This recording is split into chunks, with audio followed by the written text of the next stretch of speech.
if I rock it, see the variation?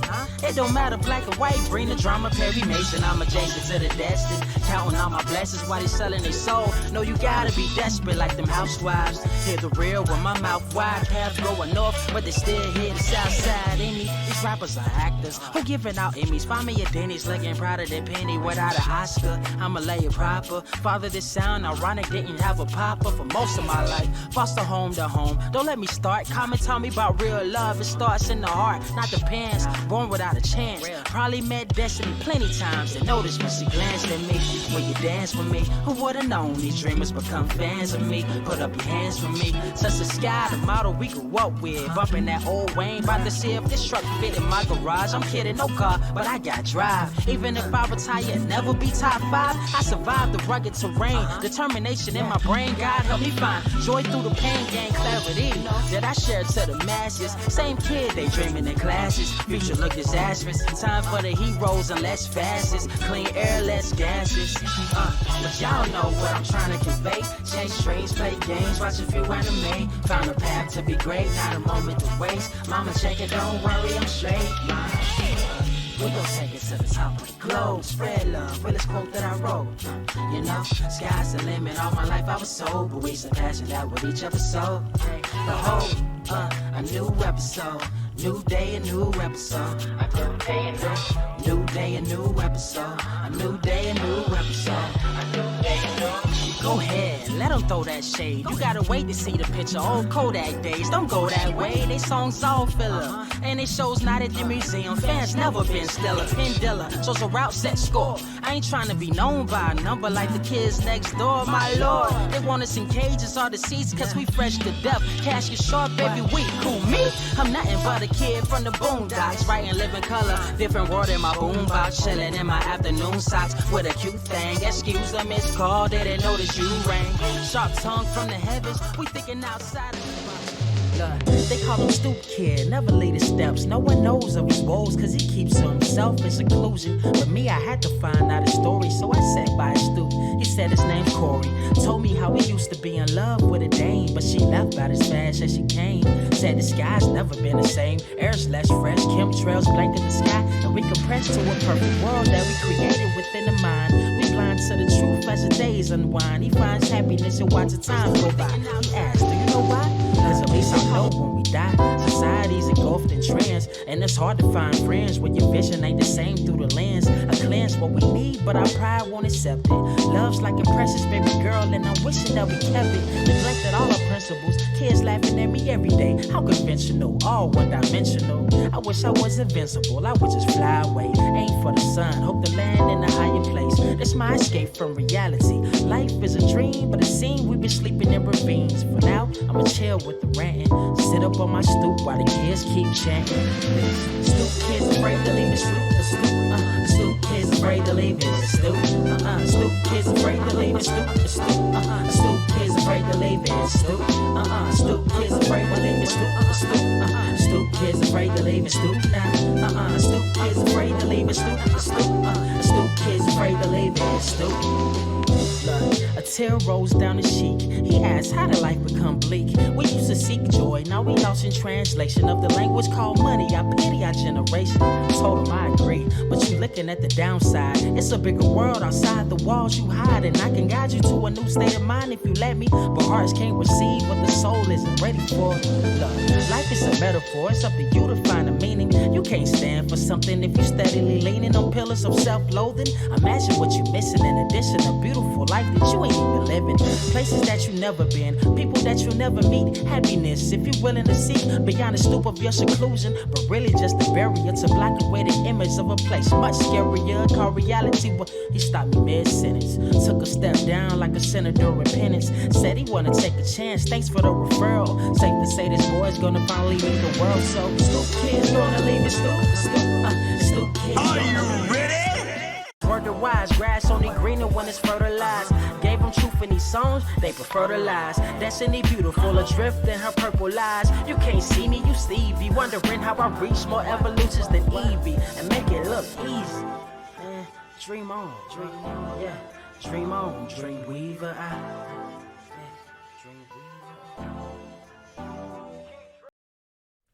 What is up, Earth's mightiest subscribers? It's Ernie Blerd without fear. Welcome back to the channel. So, okay, today, man, I'm not gonna lie. We almost didn't have this episode today. We almost didn't have it, and the reason why is because, this whole... Look, Blerd's talking shit is largely predicated on messed up things happening in the spectrum of the nerd community, whether it be in the field of comics, TV, movies, and I've even kind of today extended that to just people fucking up in general. But I gotta admit, sometimes when you think you have nothing, out of nowhere, the gods come down and say, don't worry, Blerd. We got motherfuckers fucking up today.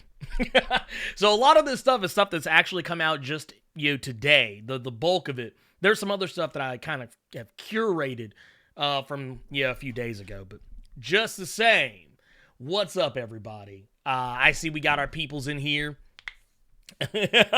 I see we got Neon Darkness in here, Santos Vega, Pons Asnorum. Let's see, Nathan Begane, Phantom Brawler, Daniel Tiefenbrunn, Sabrina Ahmed. Got Cape Killer in here. SFC Cape Killer, no less. What's good? Just another monster. Orochi Geese in the building. Most D. What's going on, everybody? What is going on? Don't worry. Don't you fret your pretty little heads. We're going to talk about a lot of stuff today. And I'm going to go ahead and preface a lot of what I'm going to say is, man, it is, honestly, the story we're leading with was originally the one I was like, oh yeah. I was like, this is the one. And then, literally about an hour and a half, maybe before I set after I set the stream up, an hour and a half before we're about to go live, just the world blew up. So anyways, it's time to get into it. I see everybody's filing in. By the way, as you're filing in, if you could please do me a huge favor, smash that like button. Smash that like button. Let YouTube know we are out here right now so it'll recommend it to everybody. I know there's some notifications. Some people are getting notifications a little late. That's fine. But let me, without any further ado, I want to go ahead and get into it. I don't want to stand on too much ceremony. Here, let me get I like having my visual aids up for the world to see. Okay, so first off, we're gonna talk about the most obvious one in the room. We're gonna talk about Todd McFarlane, because your boy Todd is out here. I know a lot of people love Todd McFarlane. I love him too. I think he's a great guy. So none of this comes from a place of mean-spiritedness. It's mostly just me pointing out something that I knew was not going to work out, and I have told y'all was not going to work out. I have talked about this in the past, and everyone keeps saying, oh, but the Spawn movie. Oh, but the Spawn movie. No. Just, can we please put the Spawn movie to bed? Can we just put it to bed and be done with it? Because I don't think it's gonna happen. And, let's just go ahead and jump right on in. Okay, so first things first, we got our boy, Todd McFarlane's. And, yeah, man, he recently came out today, and, kind of talked about some things. For those who don't know who Todd McFarlane is, I think that, it's a strange thing to even be able to say, but Todd McFarlane is a guy who, he came up in comics. This guy came up in comics. What was it? Spawn came out in, 92, 93? Something like that. I believe it was 92. And even before that, he brought us things like Venom. He used to work on Amazing Spider-Man I mean, the guy is a great guy. He's a great guy. I don't even think he's a bad person. I think he's a good guy, good heart, good head on his shoulders. He's one of those people, though, that he got an idea that got really popular, and he just ran with it. And that's the only idea he's ever really, like, banked on. Like, he hasn't really ever tried to make new shit. Like, it's like, no, just more Spawn. And even getting away from, doing stuff like that, all he did was just bank on more Spawn, and then he doubled down on action figures. And some of y'all may have heard he had a Kickstarter for an original piece. The old school, like I guess like the first edition Spawn action figures. He had a Kickstarter to have like a remastering of those. I mean, the guy's out there. I mean, he knows his audience. He knows what people are gonna want from him.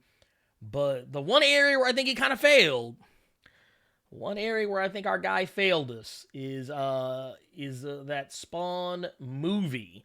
Now, I know a lot of people probably remember, Todd McFarlane, and people probably remember, the old animated series. It's kind of like what he said he wanted it to be. He wanted this to be more in the vein of the old... let's see if we got, he wanted to be more in the vein of the old animated series that basically kind of had Spawn incredibly overshadowed. You didn't really see Spawn in his totality very often. Like, you can kind of see right here, like, this was typical for what you would see out of Spawn. Like, this right here is about typical for what you would usually see in the Spawn animated series. You'd occasionally see more of the costume, but he wanted to make a movie more in this vein, and not even just that, but he didn't even want Spawn to be in it very much. He didn't even want Spawn to be in it very much. He wanted Spawn to just kind of be there, kind of be this omnipresent force that's kind of looming over the movie. And, yeah. I don't think anyone was really buying it. Even I even talked to people who are like hardcore, diehard fans, like stans of Spawn. And they were like, nah, Skip. This ain't hitting on nothing. And, which sucks because I wanted there to be another Spawn movie. I'm not even the biggest fan of Spawn. I don't even really like Spawn all that much. Not anymore. I used to love Spawn when I was a kid. But, like, as I got older, man, you started seeing how edgelord that comic really is. You're just like, ugh. This is not, this hasn't aged well. But, that said, I mean, Spawn was peak 90s. He was peak Image Comics, and Image Comics was peak 90s, and you don't really have Image Comics without Spawn, so it's kind of like it's a thing. But, you kind of, you move along, on this, kind of going, let's getting back to Mr. McFarlane. Like I said, he always kind of struck me as an odd guy, kind of an odd duck, decent guy, still, he's an odd duck. And apparently he has, he came out today, and he took full-on responsibility for why this Spawn movie has not gotten off the ground yet. He was like, "Yep, it was me." Like he pretty much, pulled. And I find this funny because we're gonna be talking about Vince McMahon here in a minute. But I mean, my guy. He pretty much pulled the Ministry of Darkness. I mean, he pretty much came out, he was just like, It's me, Austin! Oh, son of a bitch! What? It's me, Austin! It was me all along, Austin! That is pretty much what he did. He pretty much just kind of came out, was like, yeah, it was me. I'm the one who fucked this up. And basically what he came out and said, here, let's share some of this. Basically came out and said, yeah. He says, I wrote the first draft of the screenplay. Like, for those who don't know, he is the writer and director of the Spawn movie. That's kind of part of the problem. But he said that I wrote the first draft of the screenplay, and if I'd done my job and written a screenplay that mattered, that would have sold it. He says, I'm culpable on that end to start with. So for those who don't understand what's going on here, basically what he's saying is, yeah, if he wrote a screenplay that people actually gave a shit, if he actually wrote a screenplay that, I don't know, maybe had more Spawn in it, maybe had, maybe showcased more of the things that people recognize about Spawn and made Spawn popular, that might have sold the movie. Instead of trying to do this esoteric, off the beaten path, trying to be so different from what Marvel and DC and everybody else is doing bullshit, he probably would have gotten his movie made. Now, one of the things I do want to point out is that I know some rumors came out the other day that Jamie Foxx and or Jeremy Renner are no longer attached to this movie. That's actually not true. They are both still attached to this movie. So, yeah. That's still going to be a thing. Jamie Foxx is still set to play Al Simmons / Spawn, and Jeremy Renner is still set to play Twitch. Go figure. But basically what he said, he goes on in his interview with Forbes talking about that. That's why I went to get Jason Blum. For those who don't know who Jason Blum is, he's a Blumhouse Productions. Most of like the horror movies you've probably seen over the last like 10 years, like some of the ones that were like your PG-13 horror, or like probably a good example, if I'm not mistaken, the recent release, The Invisible Man was one of his movies. Jason Blum is known for being able to get movies out on the cheap and make a return on them, and that's why his Blumhouse Pictures has always been so successful. Whether you give a shit about the movies or not is another story. Whether the movies themselves are good enough or not is another story. But his movies, they almost always make bank at the box office compared to how much it costs to shoot them.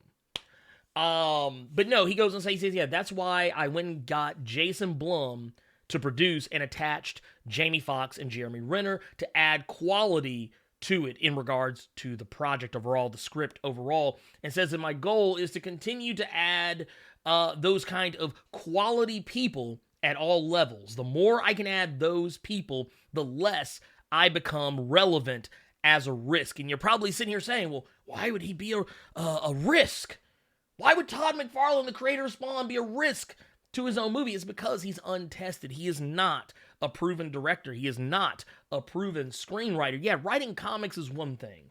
Writing a screenplay is another. And I don't know if anyone in this chat has ever tried to do this before.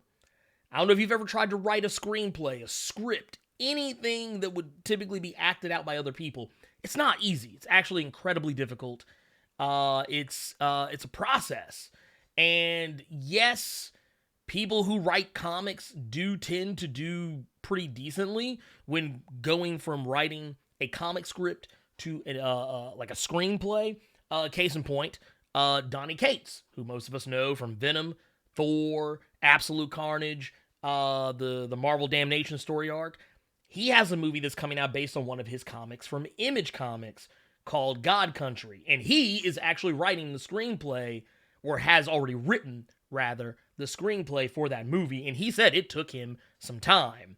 So yeah, Todd McFarlane, like, he's a great guy. I think he's a good person. I don't even really like talking shit about Todd McFarlane. It feels wrong. I'd rather talk shit about Rob Liefeld. I'd rather this be a story about Rob Liefeld. But, because he's just fucking awful. But I feel bad for this because, this guy, he's trying to get this thing off the ground, but I'm sorry, it's not going to happen. He even said before, he had to be, he had to turn towards crowdfunding to try and make this movie happen, because he said, and kind of going back to his original statements about how he wished he would have made a script that mattered. One of the problems that he ran into was that he wanted this movie to be as R-rated as humanly possible. He wanted to be as crazy as he wanted it to be, and he didn't want any studios or producers or executives coming in and changing his vision, which, that's fair. I totally get that. But the thing is, you have to have that, because the people who make the money, the people who provide the money for you to do what you're going to do, they have to like what you're going to do. And they have to believe that what you're going to do is actually going to work. No one ever suggests, no There's not a single executive, producer, regular producer, whatever, any kind of Hollywood exec who's going to pitch an idea to you that they don't believe in. It may be a bad idea, but they're pitching this idea to you because they believe it's actually going to work. Or at least help them get return on their investment in your project. Now, once again, not saying that these mean that these are good ideas, but sometimes you have to take some of those ideas or take some of that criticism under advisement when you are working in Hollywood. It's just the way it is. And unless you are either A, independently wealthy, or B, have producers who just are absentee parents and don't give a fuck, you're not going to get what you want. Not 100%. And that's something like, I knew this was going to fail from the jump. Matter of fact, when he launched the toy Kickstarter, part of me was like, I wonder if some of these funds are going towards that movie. But yeah, he's doing everything he can. I mean, I got to give him credit. I don't even feel, man, I hate that I'm having to talk shit about him on this one, but I'm sorry, but Todd's taking an L today, y'all. He's taking an L for me today, and it's a sad one. It's a heartfelt, sad L, because I actually was hoping that this would be at least moderately successful in some shape, form, or fashion. Like I said, I'm not I know sometimes I am known as a little bit of a Spawn hater, but it's mostly just because I think Spawn just kind of needs a rework. Spawn is one of those characters I think could probably benefit from some hard retooling. Danger. But anyways. But yeah, I mean, but I don't know.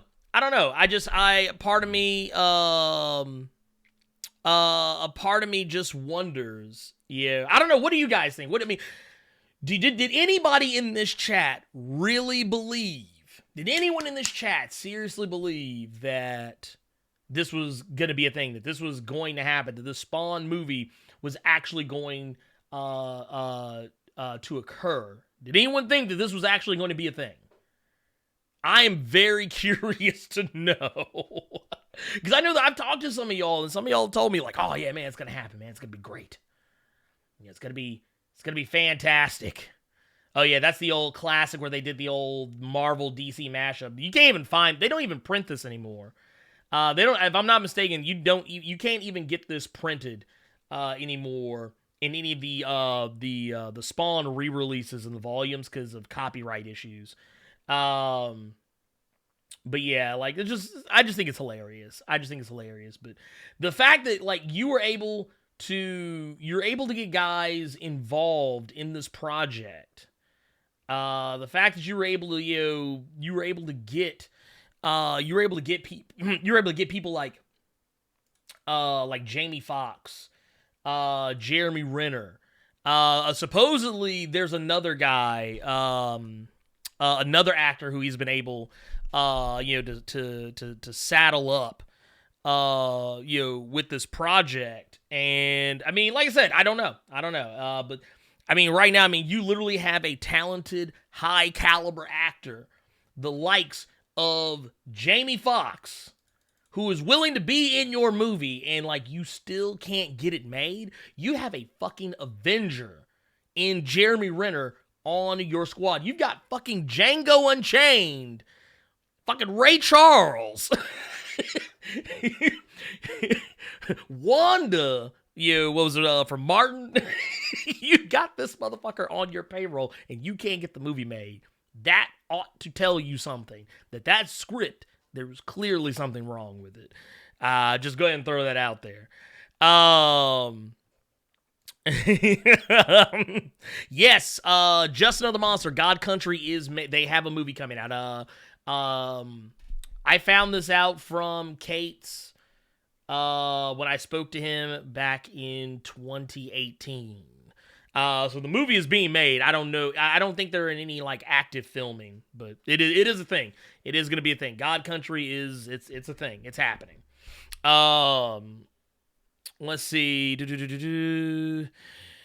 Yeah, no, we're not brushing over it. I mean, I think that's a very important thing. I think God Country getting a movie is amazing. Is an amazing thing. It's that comic is awesome. For those of you who have not read, I constantly sing the praises of Donny Cates, but if you have not read his God Country or Baby Teeth or Redneck, these are all comics that are not Marvel comics. These are all like Image. And if I'm not mistaken, I think Baby Teeth is Aftershock. But these are all like indie comics for the most part. Let's see. Look, Todd took an L when he cast Jamie Foxx's Spawn. Look, can we go ahead? Look, I'm just saying, look, I know why he made the move. The thing is, if he would have gotten Michael Jai White back, the people really would have flipped the fuck out. But yeah, he's taking an L. He's like I said. Todd is taking an L on this one, man. He is taking a whole L. Supreme is all Magafiel's pain talking about Todd. Like, here's the thing. I swear to y'all, I do not hate Todd McFarlane. I do not hate him. But, like, man, I wish this was more about Rob Liefeld. Because Rob Liefeld is, like, easy target. You could literally, like, I mean, here's the thing. Here's the thing I kind of wish people understood about Todd McFarlane. Like, you go back, when you think about Todd McFarlane, I mean, look at this guy's energy. I mean, look at this guy's energy. The guy is just genuinely nice. I mean, he might be a dick in person, maybe, I don't know, but he just always seems like he's in a good mood. He's always happy to talk about Spawn. There's lots of people out there in this business who hate talking about things that were like, considered their past glories. Whatever. And I just think it's cool. I mean, the guy's just like, yeah, man, I just want to talk about comics and action figures. That's my guy. That's my guy right there. But that said, though, I mean, he's got to take an L. I mean, like I said, I hope the movie gets made. I hope he does what is necessary to get her done. I really do.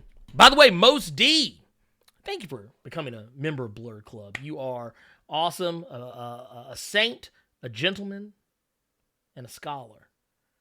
I really appreciate that. Thank you. Let's see here. What else? Who else we got up in here? I know we got Quiet Council members in here. I see y'all in here. I see Dark Angel, Jarrell Boza. I see y'all up in here. Yes, Todd is very much a control freak. Very much a control freak. He is, he wants to have control of everything, and I'm sorry, that's just not how that's not how any of this works. That's not how this industry works. You can't, like, honestly, okay, let's talk about the last time that an untested director,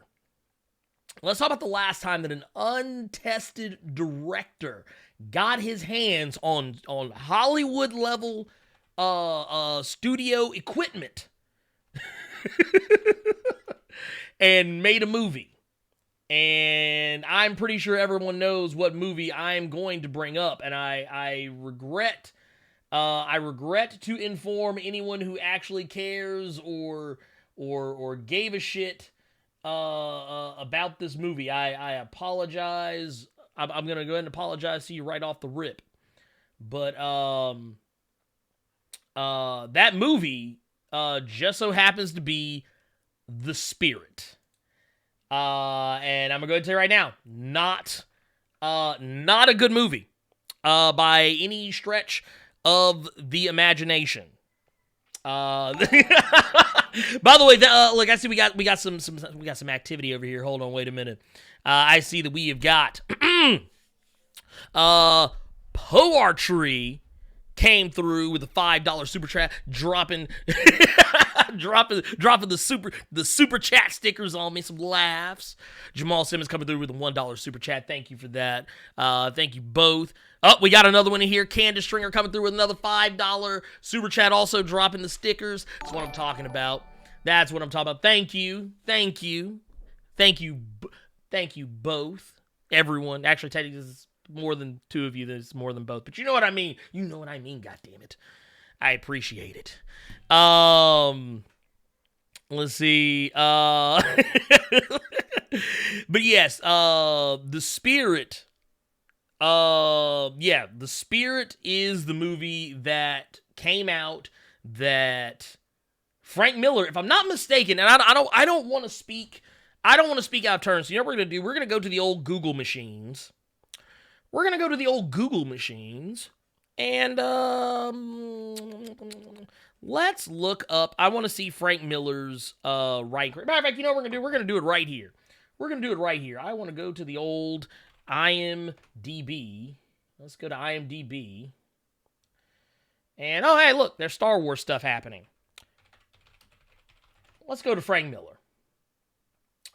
Frankie Miller's. Okay, so let's see here.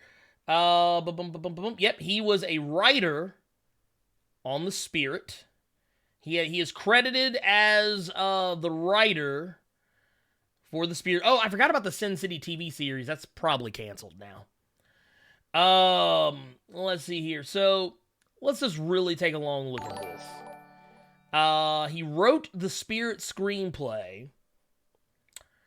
And he was the director. So yeah, he was the director. He co-directed Sin City and Sin City: A Dame to Kill For. But The Spirit, he wrote and directed. That is a goddamn crying shame.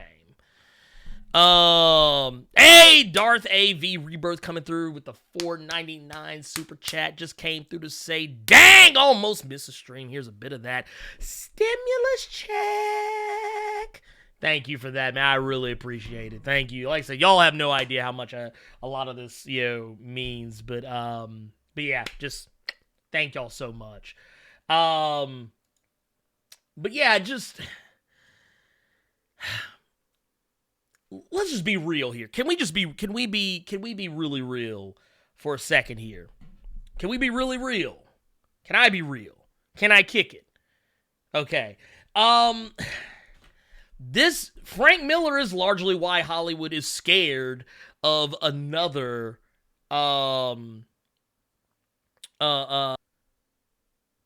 Okay, sorry about that. We had a little bit of a hiccup, but we are back. I don't know what was going on. Apparently, stuff and things was going on here. I think I feel like Vince McMahon was trying to shut the stream down. Maybe he probably knew this was coming. Either that or Todd McFarlane is trying to shut the stream down. He's like, God damn it, stop talking about me. But we're back. Okay, so I have the numbers pulled up here for The Spirit by via Box Office Mojo.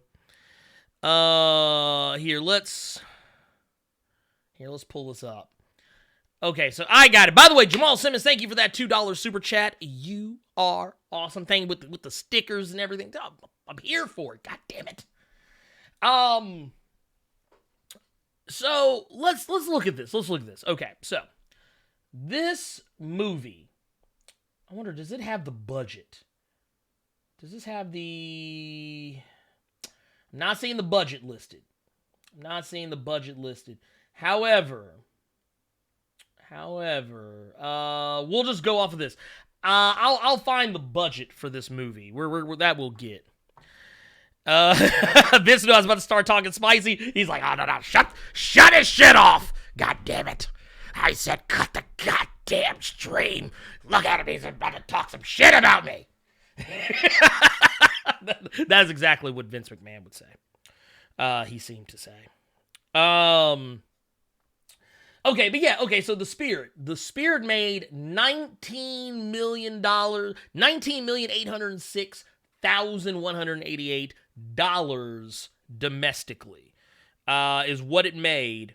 And here, let's see here. I'm pulling up the budget for the film. The budget was $60 million. And that is insane.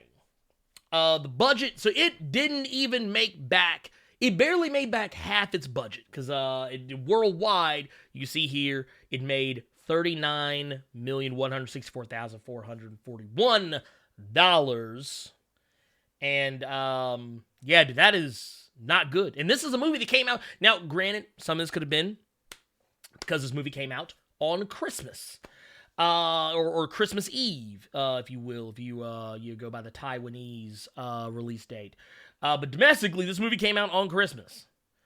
And I remember going to go see this movie, and I remember not being happy about it. I remember walking out of that movie theater very upset. Losersaurus, thank you for dropping in here, goddammit, coming in saying, dropping by for a second to show love to the big bro and Blerd Koa. He says, blessings before I head back to work. Oh, Lord. Man, look, you be careful, you be safe out there. Thank you again, Losersaurus, for that $5 super chat. Thank you. Look, and y'all know me. I'm not gonna be like Dr. Umar out here. I'm not gonna be that guy who's gonna be like, you know what? You gave 5. I know you could have gave 10, but you know, I know all you had was 5. So I'm gonna take that. No. I'm not gonna be like that. I'm not Dr. Umar. I am going to say every time you give me $5, I'm gonna say, you know what, man? Thank you for those $5 because you know what? You didn't have to give me shit to begin with. Because that's how Dr. Blerd does it. I probably am just as much a doctor as Dr. Umar, so we can start calling myself Dr. Blerd. By the way, Tubes of One, what's going on? I see you sneaking up in here. Let's see here. Who else? I see, dip the toe. Hey, what's going on? Beautiful Jocko Odin. Or is it Jocko or is it Jaco? We have to figure that out. But yeah. What was it? C-Dash says, where does the Rob hate stem from? Talking about Rob Liefeld? He's just a piece of shit.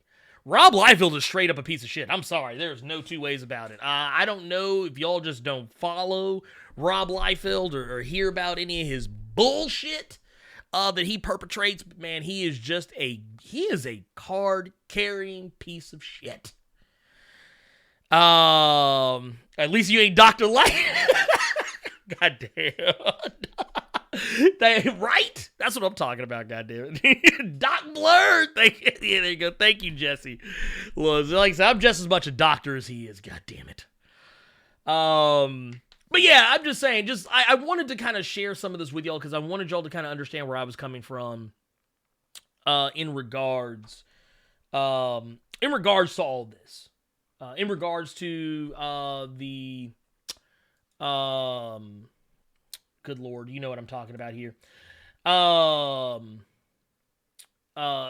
this chicanery,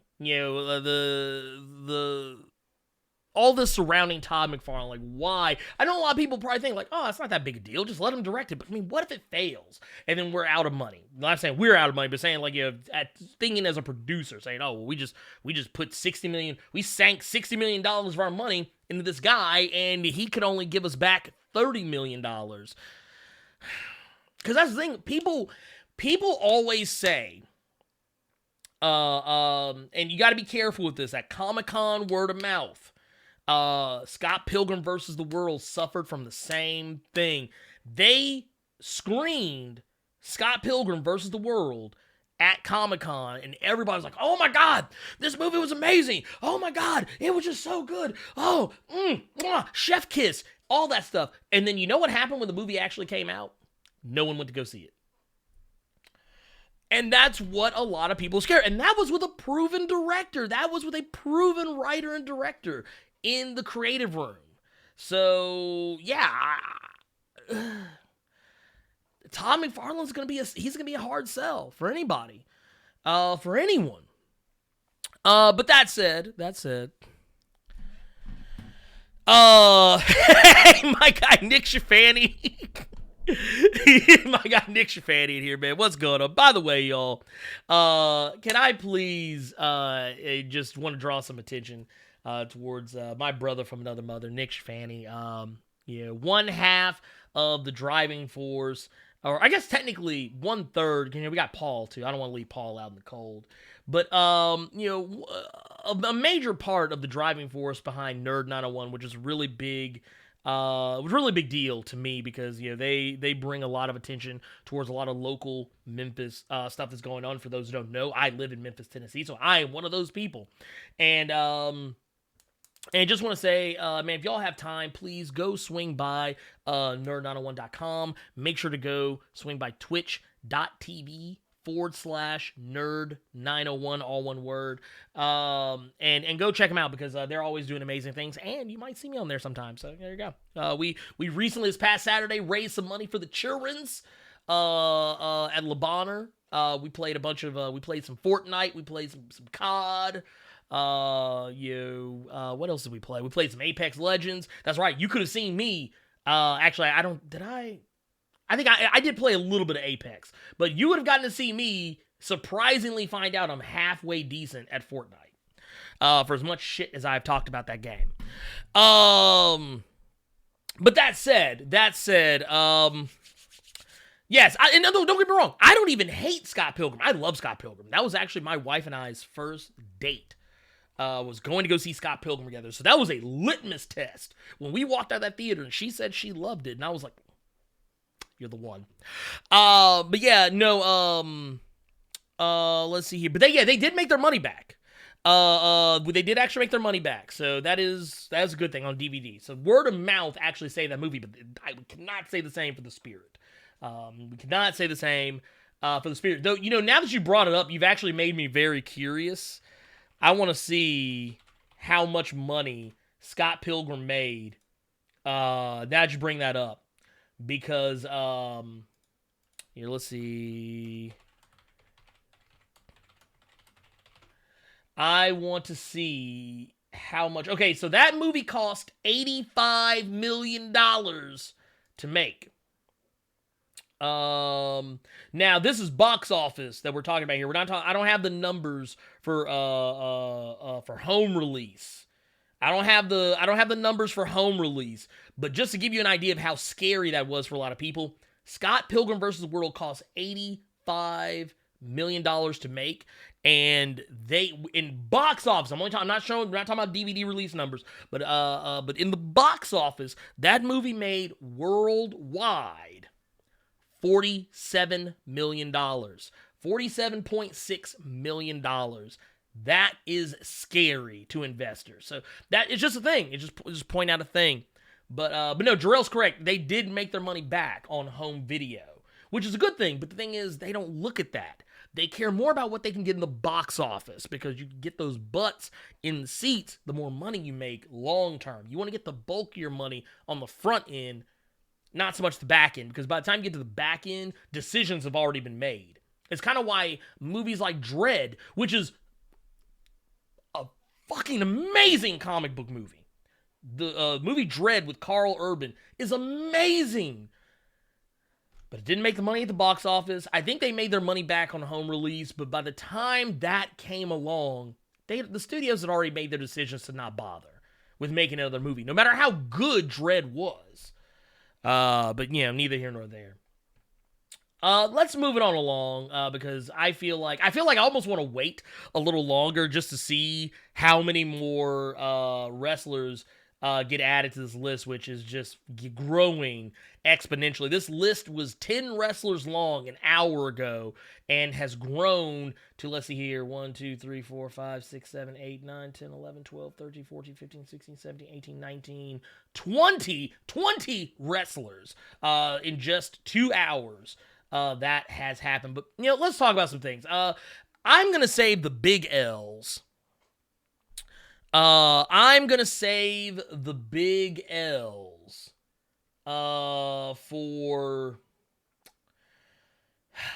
we're going to save them for WWE. And more specifically, Vince McMahon. I want to save the big L's for them because they are out here pulling some really shady business. And I'm not a fan. Not a fan at all, because I think it's no secret that Vince McMahon and number 45 President Cheeto are like this. They're like this. These guys have been in bed together for a long time. For those who don't know, Vince McMahon's wife, Linda McMahon, works for Donald Trump. So don't think for 5 seconds there's not any collusion here. But I want to point out that just the other day, a couple of days ago, The XFL, which is Vince McMahon's pet project. For those of you who remember, the XFL was a thing, was back in the late 90s, early 2000s, I believe it was. Anyway, don't remember because I didn't fucking watch it. But anyways, he made this huge deal about bringing back the XFL. And that has all kind of fallen apart. The XFL kind of, like, it was really funny because people kind of criticized him for wanting to bring back the XFL. And when he started releasing the names of the teams, the logos, and apparently the teams had storylines behind them and all this other stuff, people were making fun of it. But then when the XFL actually kind of came into fruition, people were like, oh, wow, this actually isn't so bad. Interesting. So now come to find out that on April 13th, the XFL has filed for bankruptcy because, no sports are going on right now. And that includes them. They are not active right now. And basically what Vince McMahon did was like, yeah, pull the plug, file for bankruptcy. This is a wrap. We're not coming back this season, clearly. And we're not coming back next season either. It's done. It's a wrap, B. Get it out of here. Now, basically what has come, what has come to light is that basically the shutdown cost of Alpha Entertainment, the limited liability corporation Vince McMahon set up to run the XFL, it's going to cost them tens of millions in revenue. And the league also sent TMZ an official statement on the decision saying that the XFL quickly captured the hearts and imaginations of millions of people who love football. Unfortunately, as a new enterprise, we were not insulated from the harsh economic impacts and uncertainties caused by that bitch Carol fucking Baskins crisis. Accordingly, we have filed a voluntary petition for relief under Chapter 11 of the United States Bankruptcy Code. This is a heartbreaking time for many, including our passionate fans, players, and staff, and we are thankful to them, our television partners, and the many Americans who rallied to the XFL for the love of football. Now, here's where things get interesting to me. Vince McMahon took all kinds of time away from WWE to build this. So I just want to point it out. He took all kinds of time away. And as Dark Angel does point out, it actually did better this time around. People actually gave a shit about the XFL. People are actually like, oh, wow. I didn't watch it, but I talked to people like, oh, wow, I expected it to be bad. Like, it actually was good. It was actually, that's good shit. Yeah, to coin a Vince McMahon phrase. But the funny thing about this is you go down a little further in this article, and it says, Fightful, which, for those who don't know, Fightful is a combat sports website that deals in all news surrounding combat sports, wrestling included. They tracked down the documents filed with the United States Bankruptcy Court in the District of Delaware, and those confirmed that despite McMahon's assertion the XFL and WWE were separate entities, World Wrestling Entertainment Incorporated did actually own 23.5% of the Class B interest in Alpha Entertainment. So even though they didn't have anything to do with each other, so keep in mind here, because Vince got in some trouble because of the fact that he his investors, shareholders, they were actually trying to sue him because he wasn't putting his all into WWE. And then now he tried to say, oh, well, there's two separate companies. Well, guess what? How are they two separate companies if WWE owns virtually, less than a quarter, just 1.5 short of a quarter in your company? Just saying, throwing it out there. By the way, SFC Cape Killer coming through with a $6 super chat. Thank you, my guy. And by the way, thank you so much. Just for that. Once again, just can't say it enough. Thank you. Thank you. Is it not Carol fucking Baskins? Look, that bitch Carol fucking Baskins. Carnage Ray says, this is why AEW and New Japan are better. Screw WWE. Thank you for that $2 super chat, Carnage Rage. Yes, you are not wrong. AEW and New Japan Pro are infinitely better than WWE any day of the week. Thank you again for that super chat. But no, I'm not done yet. I'm about to cut a promo. Here. Okay, so here's my problem. So, we've already, kind of pointed out that WWE owns 23.5% of Class B interest in Alpha Entertainment. We also learned that Vince and WWE were the only equity interest holders listed in the filing because, if we point out, he owned 100% of the Class A interest and the other 76.5% of the Class B interest. So Vince McMahon, he owned pretty much all of this, and WWE owned a chunk of it. So there's that. As a result. And now, will the XFL go away? I don't think so. Maybe somebody will buy it out because it is theoretically up for sale. So that is something to consider. But the problem that I'm having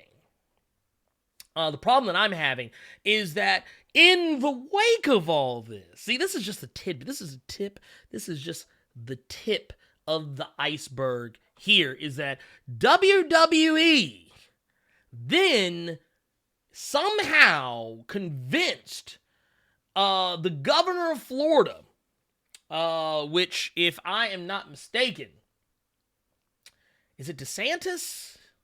Here, let's pull it up. Let's look here. Ron DeSantis. Governor Ron DeSantis has declared WWE an essential business in Florida. Now, here's the thing I find most interesting about this is the fact that it's fucking pro wrestling.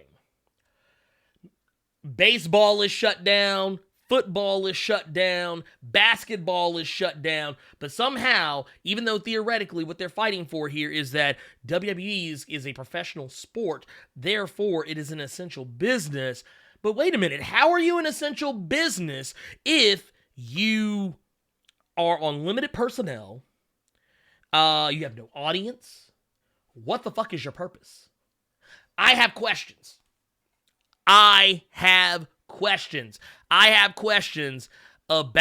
this shit. Because I'm going to tell you right now, this is garbage. And I'm going to tell you why. This article says a lot of things. But I also want to point out that they, and Dark Angel is pointing exactly to what I'm talking about here, is that a $15.8 million super PAC to Donald fucking Trump is what made them essential. It wasn't the fact that they are professional wrestling. They're a professional sport. They provide entertainment. Has nothing to do with that.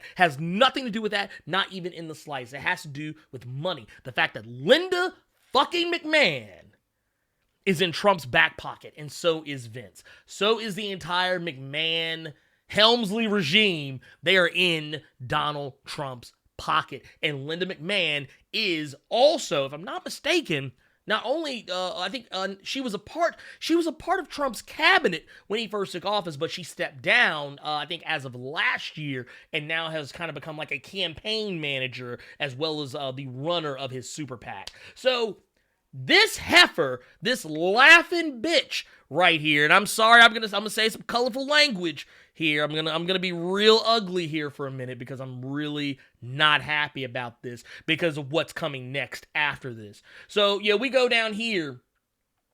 Come to find out that they released a memo saying this, which basically this is something that was sent to Governor Ron DeSantis, basically saying that the employees at the professional sports and media production with a national audience, including any athletes, entertainers, production team, executive team, media team, and any others necessary to facilitate including services supporting such production, only if the location is closed to the general public. Fuck you. That is not okay. That is not okay, because what you're doing here is, now, before I talk some shit about this company, this actually does affect AEW. AEW falls under this banner. Like, this isn't just WWE is considered an essential business. AEW, by proxy, is also considered one because they're based out of Jacksonville, Florida. So, this actually affects them too. They just didn't pay any money to have anything done about it. They were just going to ride this shit out the best way they could. They've even gone and done pre-tape stuff to kind of get prepared for the fact that they were going to be shut down. But meanwhile, in the Hall of Doom, these motherfuckers are out here just making it rain.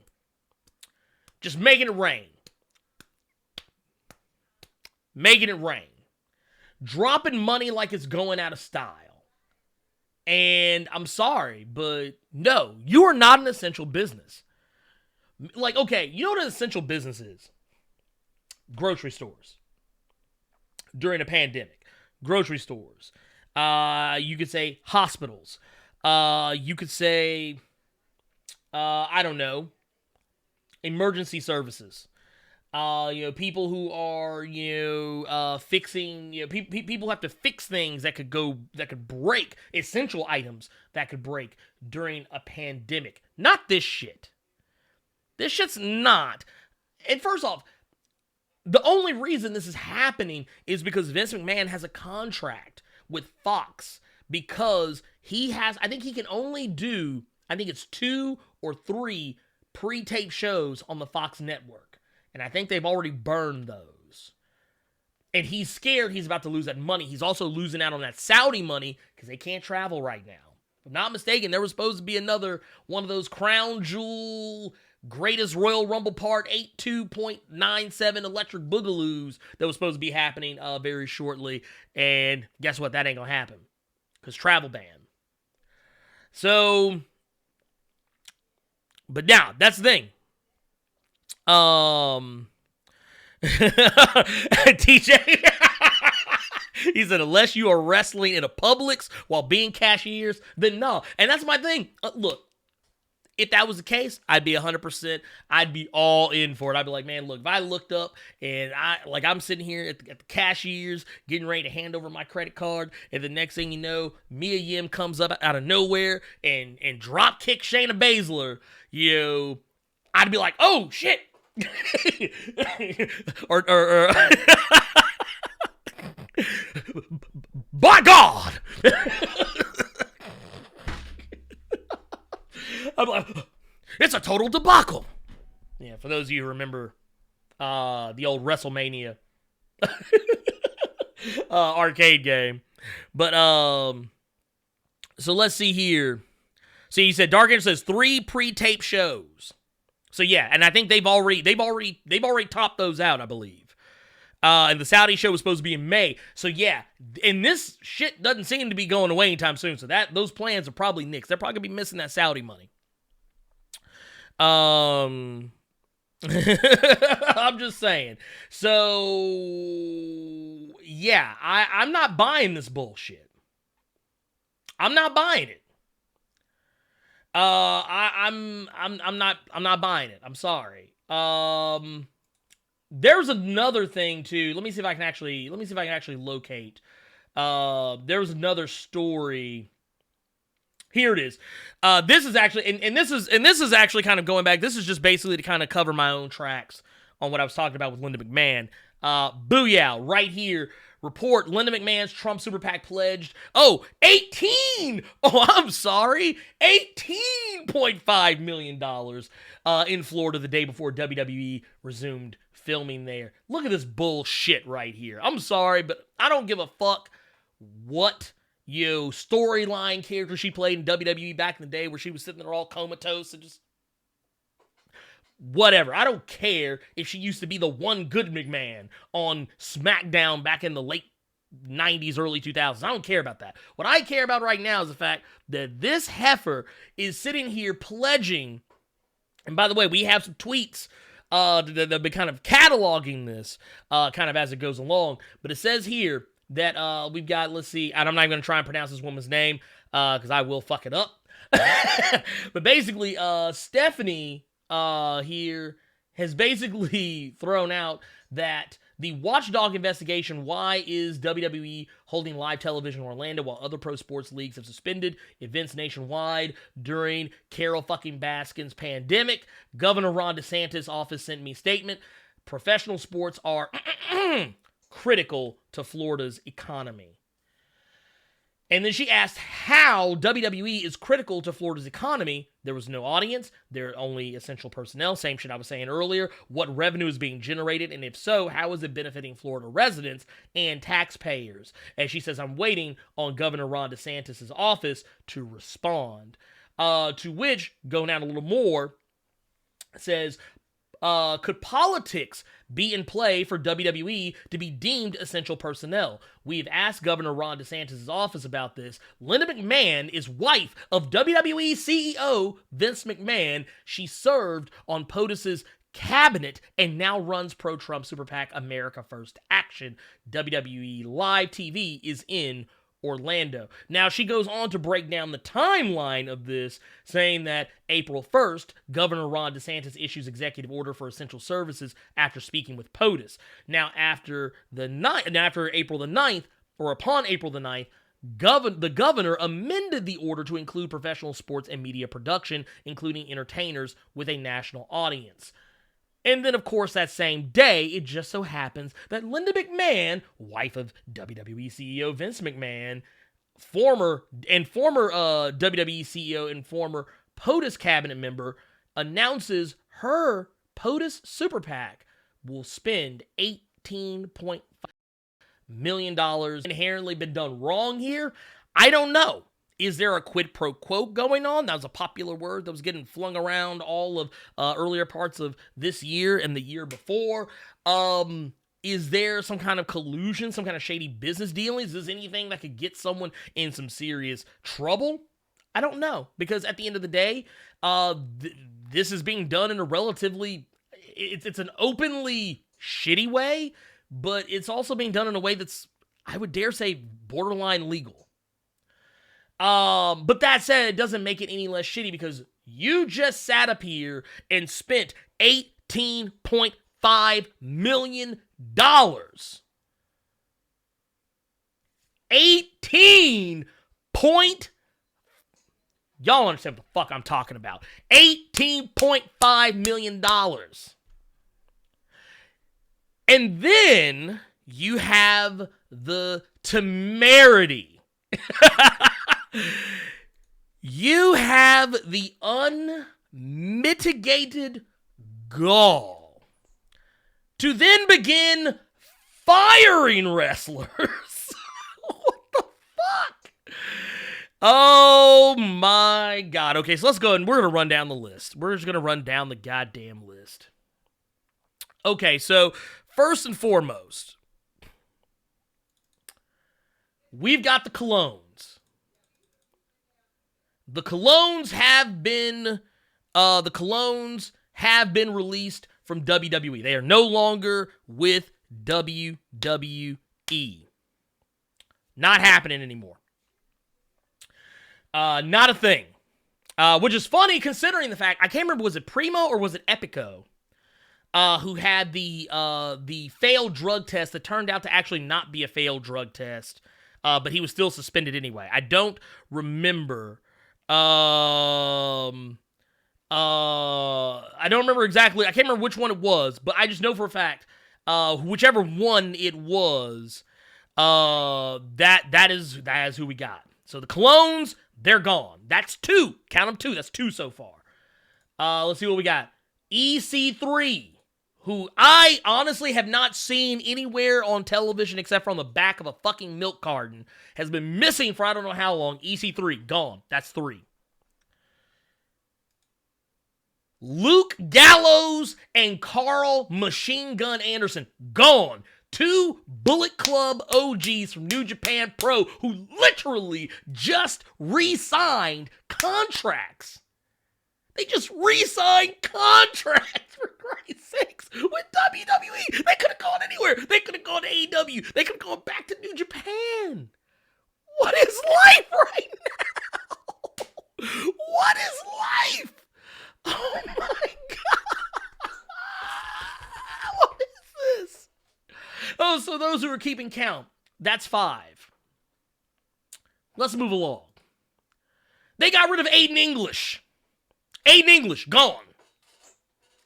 Who, at one point in time, was a part of the popular stable of, Rusev, Lana, and Aiden Rusev Day. Happy Rusev Day. And then because WWE, they can't stand it when wrestlers get any kind of shine, any kind of glitter. And WWE had nothing to do with it. Rusev Day got over in spite of WWE.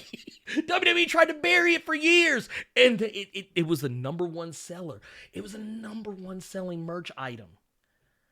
Vince couldn't stand it because they were getting over without him. And guess what they did? They split him up. Put Aiden on 205 Live, which nobody watches, made him a commentator. Because whatever. That's 6. Shit is just it's fucking, oh god. I'm not gonna lie, if y'all are sitting here thinking like, man, dude, Ernie is unnaturally tilted today. Yes, I'm very fucking tilted today. We got Kurt Hawkins gone, no longer with us. Remember how Vince told us a while back that losing streaks are how you get baby faces over? Yeah. What was his losing streak? What was it exactly? Yeah, gone, done. It's a wrap, B. He's out. Wait. That's what is that? That's 7. If we're keeping track, that's 7. Drake Maverick, gone. Matter of fact, I don't even want to play the video. This man literally went on Twitter and Instagram, put out a video that basically brought tears to my goddamn eyes. And this is a guy that was wasted talent. Guy's a fucking cruiserweight legend. Couldn't do anything with him. Made him pee on himself. Put him in cuck storylines. Shit's ridiculous. By the way, that's 8. Eric Young, 1/3 of sanity. Well, technically a quarter of sanity if you include Nikki Cross. Eric Young, fired. Originally, they had him switched over to Raw as a singles talent, and then mysteriously, quietly pushed him back to being a backstage talent or something like that. Or I don't know what the fuck they had him doing. I don't think he knew either. Matter of fact, the look on his face probably is about the look he had when they told him what he was going to be doing. But anyway, that puts us at 9. Now we got Heath Slater in here. That brings us to 10. Heath Slater, y'all remember him, came out with the Nexus. By God. Bullshit. And what was the gate? And then saddled him with his gimmick, I got kids.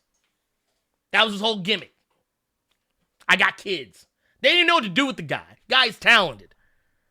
Guy's a fucking aerial assault magician, and they didn't know what to do with him because you know what? Vince doesn't like cruiserweights and he doesn't like high flyers. You know what else he doesn't like? Tag teams, because you notice we've already got 2 of them on here. Matter of fact, we're not done yet because technically a 3rd tag team is on here as well. We haven't gotten to the other half of that tag team. But that's 10. That's 10 we're at right now. They also let go legend and I believe Hall of Famer Mike Rotundo. And for those, I know some of y'all probably sitting here going like, Mike Rotundo? Who the fuck is Mike Rotundo? Well, first off, let's go ahead and point out the fact that he is the father of Bray Wyatt, the Fiend, in WWE.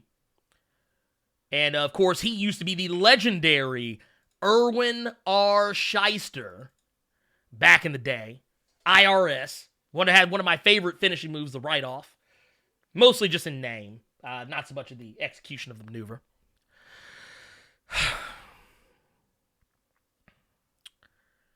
So, there's that.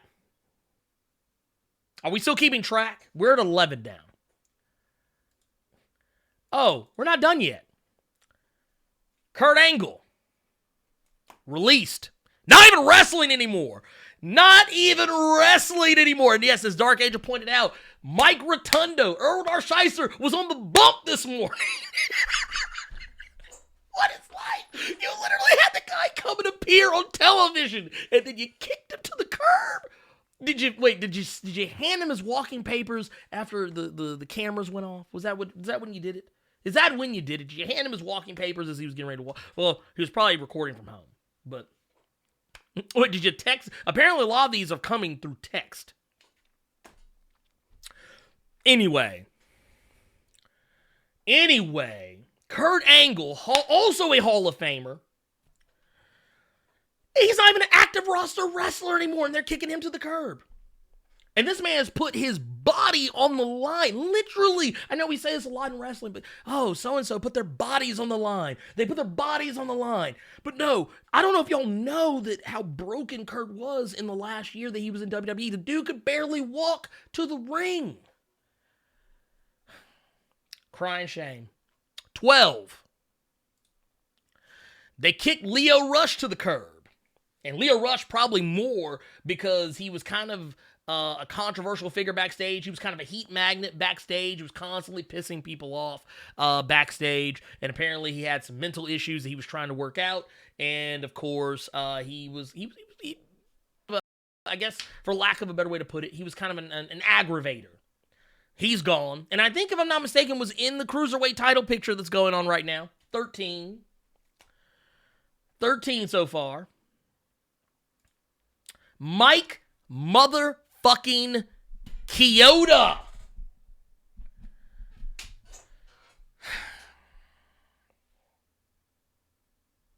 This man has been a referee since I was 5 years old, I believe. This motherfucker has been a referee in WWE since I was in fucking kindergarten.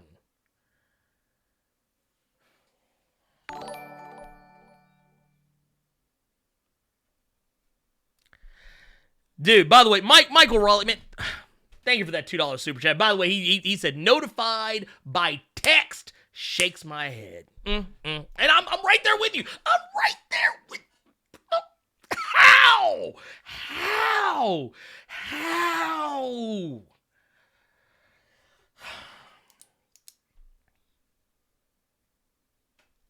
I just don't get it.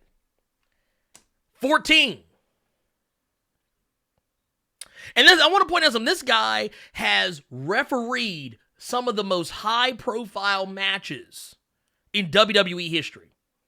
I know a lot of people think about Earl Hebner, legendary referee Earl Hebner. But if Earl Hebner wasn't calling the fucking match, it was Mike Chioda. Garbage. I'm telling you right now, it's garbage. But yeah, anyway, 14. Mike and Maria Kanellis, who some of you may remember were involved in a cuck angle on WWE television on the USA Network. A cuck angle, mind you, where Maria Kanellis constantly brought out her husband, Mike Kanellis, famed Ring of Honor wrestler, a guy who is more talented than most of the people on the fucking WWE roster, has this man out here every week, week in and week out, basically going out there and basically letting Maria emasculate him on live television. And Mike eventually asked for his release, but WWE didn't want to give it to him. They didn't want to give it to him. You want to know why? Because of AEW, because of New Japan Pro, because of Ring of Honor, because of MLW, because of NWA Power. They didn't want him to have it. They knew he could go out and make money elsewhere. Maria Kanellis literally just had a baby. I think her second or third child, I believe it was. So let's make that 15 and 16. By the way, it says, Roji Geese coming through with the $2 super chat. Yes, I am aware they cut Rusev. I was saving that for last. But thank you. I am fully aware, but thank you for the super chat. Michael Raleigh coming back with another $5 super chat says, when you can't afford the Skype credits to call someone about being laid off. Dude, that hits. Dude, that is... I'm done. Dark Game says with second child. Second child.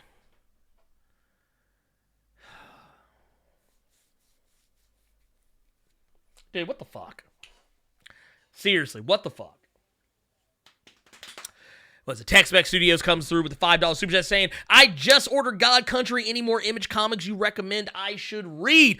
Oh, yes, sir. Yes, sir. Yes, sir. As a matter of fact, all right, let's go. Let's take a look here. I'm going to tell you right now, if you have not already done so, you need to be reading Bitter Root. Bitter Root is what you should be reading.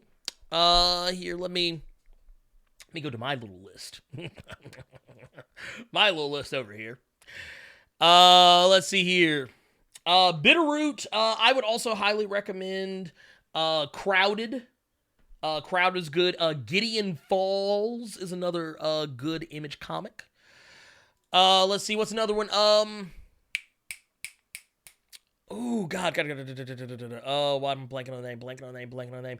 Deadly Class. Deadly Class is another one. Get the first volume of Deadly Class, and I promise you, you will want to read the second one. Paper Girls is another good one. Paper Girls is amazing, and I think they just finished. I think they finished volume 5 or 6, maybe. I can't remember. But, another good one, if you're looking for a little something, Kill or Be Killed by Ed Brubaker. Oh, Kill or Be Killed is so good. It is so good. It is so good. Die is another one. Kieran Gillen's Die. Very good book. I haven't read all of Saga, but Saga is another one that's out there. Now, I'm going to tell you right now, Saga gets weird as fuck. Saga gets wild. But if you want some wild shit, Saga is a place to look. And of course, I would also say, I don't know if this one is... Yes, this is actually an Image comic. The Revival. I know a lot of people think about The Walking Dead when they think about like zombie or reanimated comic book series, but no, fuck The Walking Dead. Read The Revival. One of my a friend of the channel, Mike Norton, also a local Memphis guy, is an artist on that comic, and it is chef's kiss, amazing. Let's see here. Yeah, and thank you, Luzosaurus. Thank you for, and by the way, yeah, please, can y'all follow Luzosaurus's lead, please? If you are in here right now, go ahead and tap that like button so we can get YouTube to realize we're out here and push us even further into the stratosphere. I would really appreciate it. And let's see here. Oh yeah, and he also says sub to get these, get some emotes, man. We got emotes in there that are handmade by me, for Christ's sakes. Handmade by me, picked from various scenes that are that have become very popular in comics lately. Man, let's see. Let's keep it going. Let's keep it going. We're gonna keep this going. So we were at what, 16? We're at 16 right now. Wait, wrong scene. There we go. No Way Jose, out the door. Conga lined his way out the door. They probably released every single wrestler or personality or random ass person that came out to the conga line with him too, and we just don't know it. So there you go. 17. No Way Jose dancing his way out the door via text. Rowan. Remember, one half of the Bludgeon Brothers used to be a driving force in the Wyatt family. Was walking around with that damn cage with the spider in it that was not actually a real giant spider, but a mechanical one. Yeah, that one. Rowan, gone. Wonder if he'll get to go to AEW and join the Dark Order. Maybe that'll happen.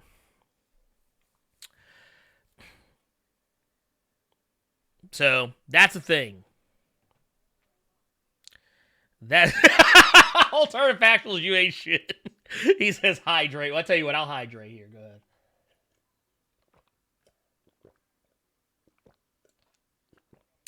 Whew. Kind of needed that. Out here cutting a promo. Okay. So what was that? We're at 18 now. 18 down the line. Let's see here. Sarah Logan, 1/3 of the Riot Squad, that it just so happens to be no more now. Gone.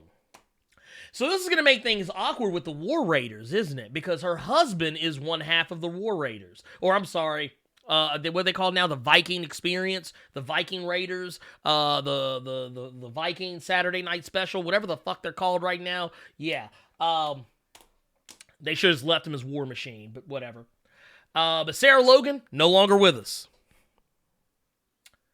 And let's see, was that 19? That's 19 now. Zack Ryder, gone. And not only is Zack Ryder out the door, because remember he was tagged up with Kurt Hawkins for a minute. Not only is he gone, but let's see. I've seen some other names that have popped up. I've seen some other names pop up in the list of recently released wrestlers. Here, let's see here. We're gonna pull them up. I know Rusev. We already know about Rusev.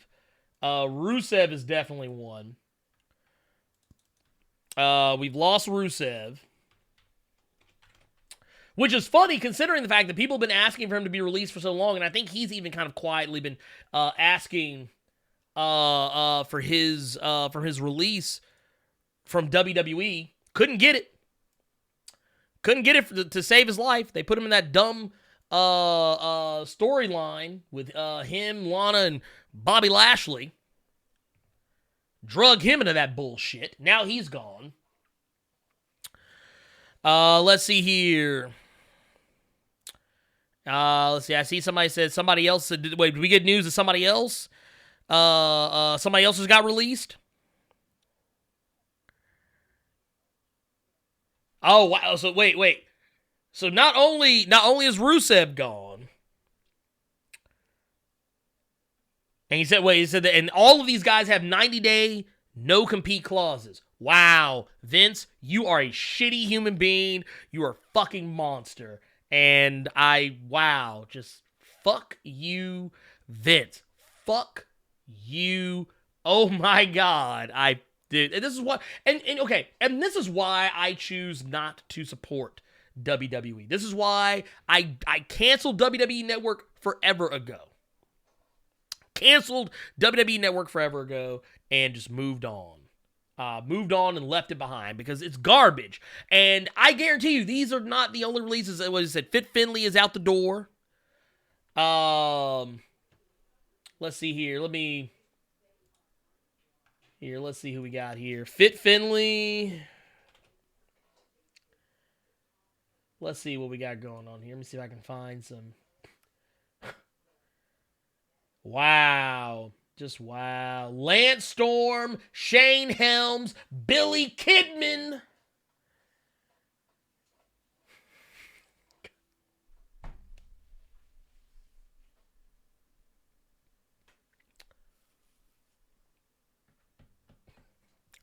Wow. Just wow. Like, for those who don't know, for those who don't know, Shane Helms, y'all remember him? The Hurricane. Stand back. There's a hurricane coming through. Released. Gone. Was working as a producer backstage. He's out of here now. You see here the other names. Billy Kidman. Fit Finley. Fit Finley, who I want to point out was a large reason why a lot of the women's matches went over as well as they did, because he actually stood behind them and tried to make sure that they got the time that they deserved. So fuck Vince McMahon. Shit's garbage, man.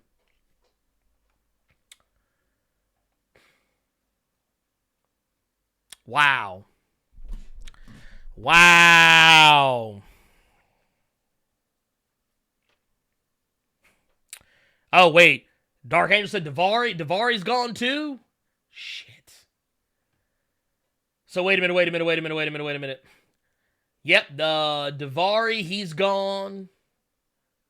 Wow. Wow. I am... Wow. Garbage. Garbage. Dude, I'm fucking done with WWE. I keep telling y'all motherfuckers, I don't fuck with WWE no more like that. Keep telling y'all, man. That's why when everybody's like, hey, did you see Raw? No, didn't see it. Why? Because I don't fuck with WWE like that anymore.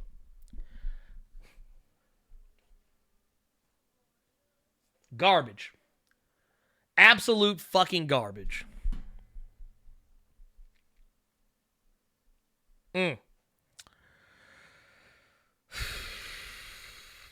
Was Carlos Lopez says Finley was the vocal Cody Rhodes supporter, so expecting AEW hire there. Yeah, I would hope so. I would hope so because Finley is, say what you will about the in-ring of guys like Finley, Shane Helms, how they were, I'm not even saying the in-ring, but just how they were pushed. That wasn't their fault. But they made sure when they got backstage, they made sure that the wrestlers that were under their care were taken care of and didn't, at least try to make sure that they didn't go the same route that they went. And it blows my mind.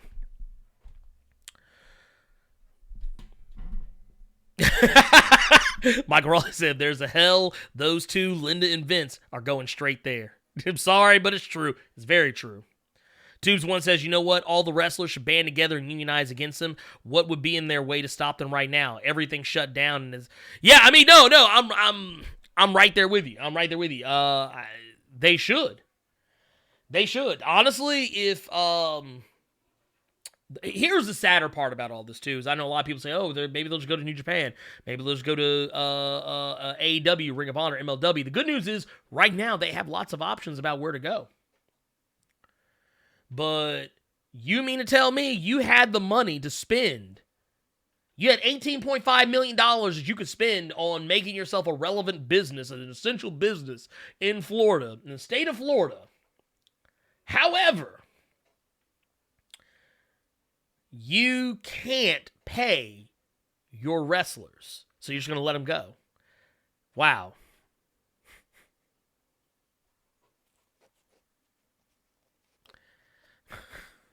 Says Nick Shafane says NXT talent getting released will be paid for the next 30 days. Doesn't help that much, but at least not kicked out with zero. That's true, because the thing is they have to do that because a lot of those wrestlers at the Performance Center, they came there with nothing.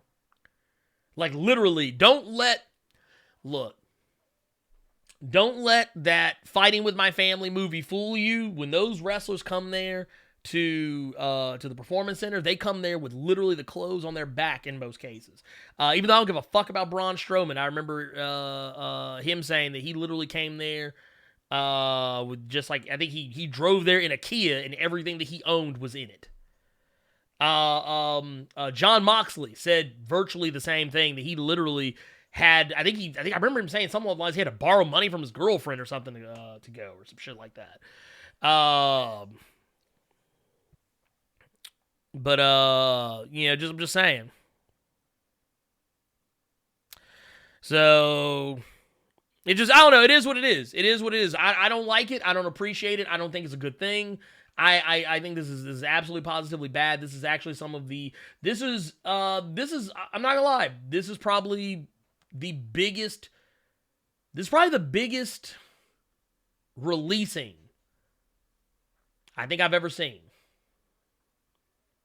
I think it's probably the biggest releasing I have ever seen in my entire life.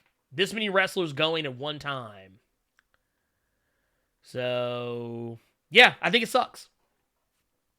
I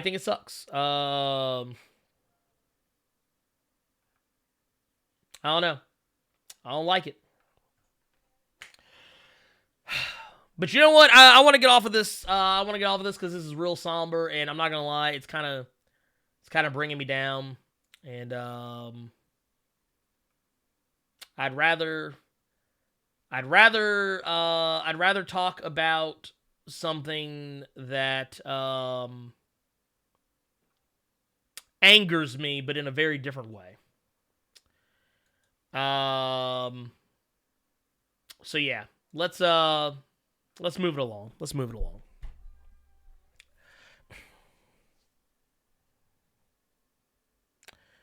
Wait, Dark Angel says Vince got on a conference call and said that WWE has $500 million earmarked for emergencies. They could have avoided this. And see, that's what pisses me off even more. So you know what? Fuck Vince McMahon.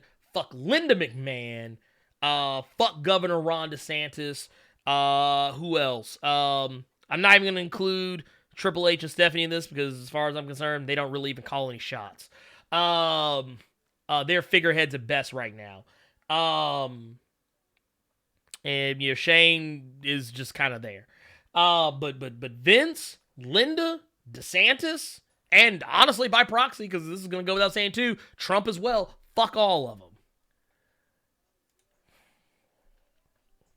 I'm just saying. Like, thing is, wrestling is one of those things that's very important to me. It's very important to me, and even though I don't, fuck with WWE like that anymore, I still love the art behind wrestling. And this is just, it's garbage. Because a lot of these were guys that WWE held on to. In a lot of these cases, the people WWE held on to because they didn't want them to go anywhere else. They didn't want them to go to all these new promotions coming up, namely AEW. So basically, it was all to suit Vince's ego. But speaking of egos,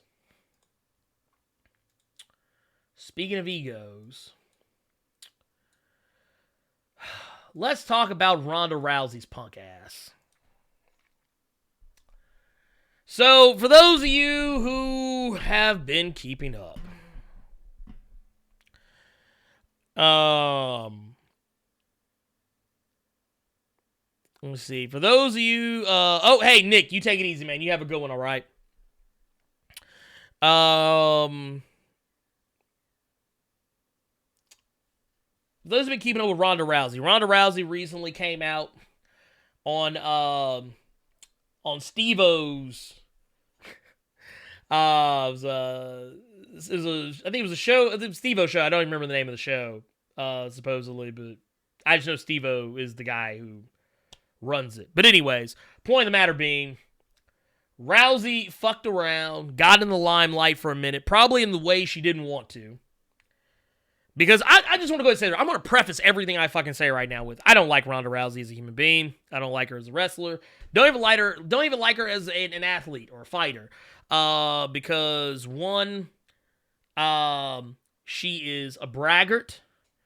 And not only is she a braggart, but not only is she a cocky motherfucker, but she is incapable. See, I don't even care that she's cocky. And I know some people will be like, oh, wow, you care she's cocky. Well, what about this person? What about that person? Here's my thing.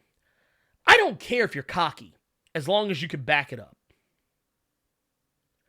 My problem is that this bitch got knocked out twice.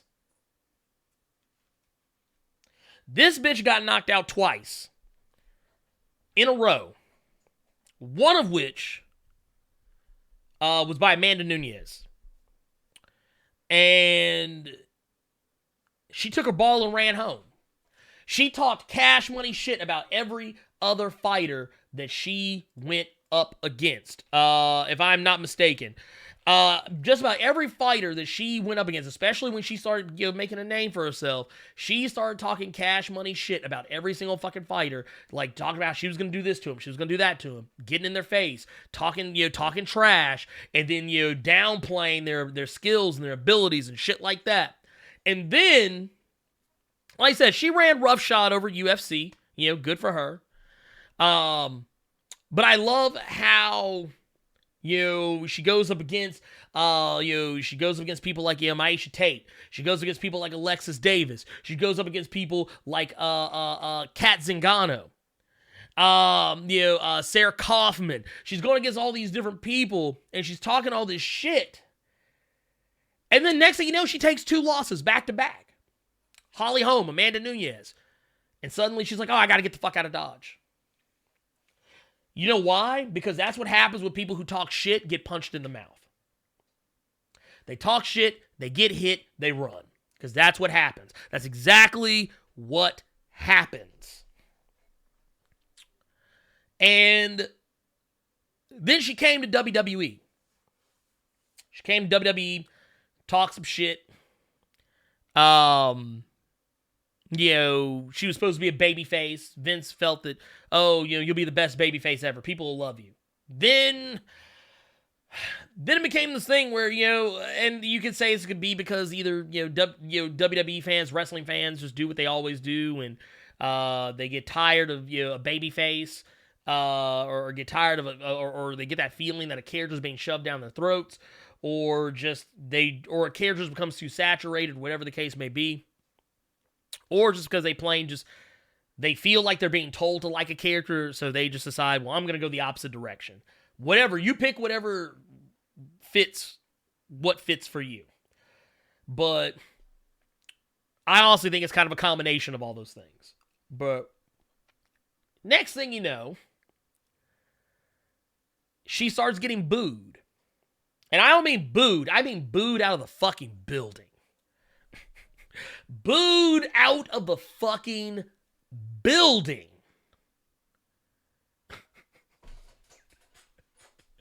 And then not only that, now she's soft. Oh, I just don't like all these people. They're just talking so bad about me. Why are WWE fans so mean? But wait, where was that energy when you were talking shit about Amanda Nunes before she knocked your ass out?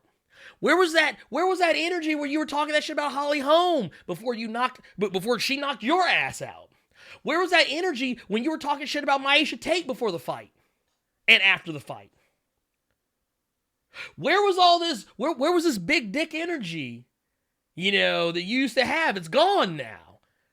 And then she goes on to say in this interview with Steve-O, and don't get me wrong, before we can go into this, I want to make sure that people understand. I don't care that she said wrestling is fake.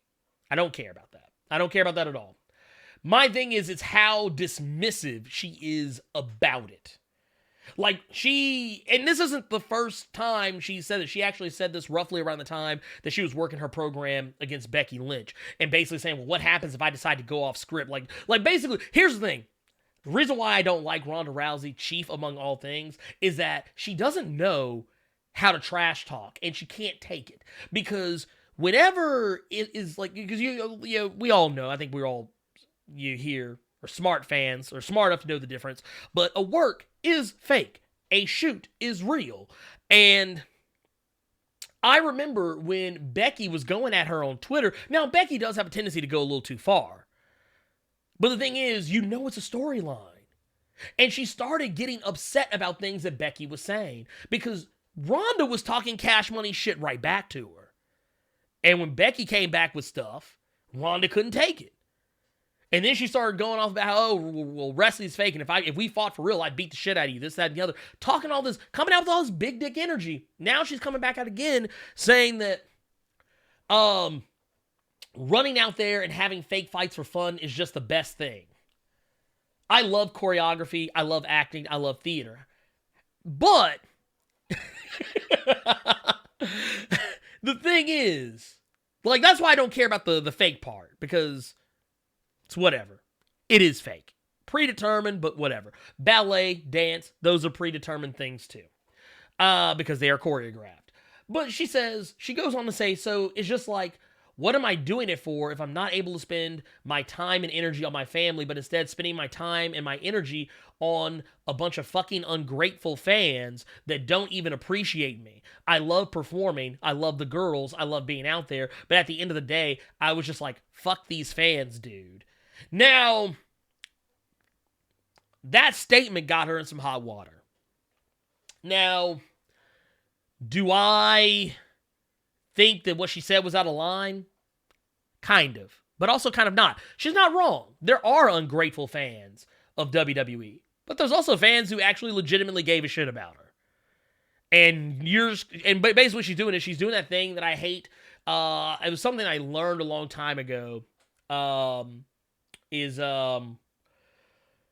like when couples argue and the husband or the wife, the boyfriend, the girlfriend, whatever, they use terms like always and never. Like, basically, when they say always, that doesn't actually mean always. It actually means some of the time, or maybe most of the time. Not necessarily all the time.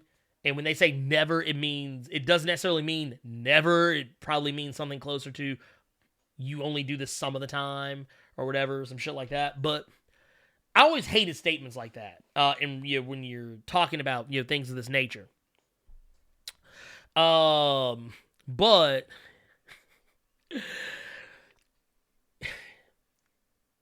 yeah, there are ungrateful fans. Of course. There are people out there who are just straight up haters.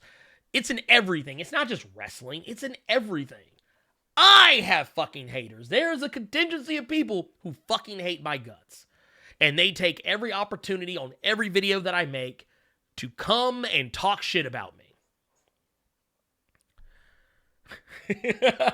But do you see me running out here saying, fuck all of my followers, fuck all of my fans, because, a few people who I just happen to notice talk shit about me? No, I'm not going to say that, because it's not true.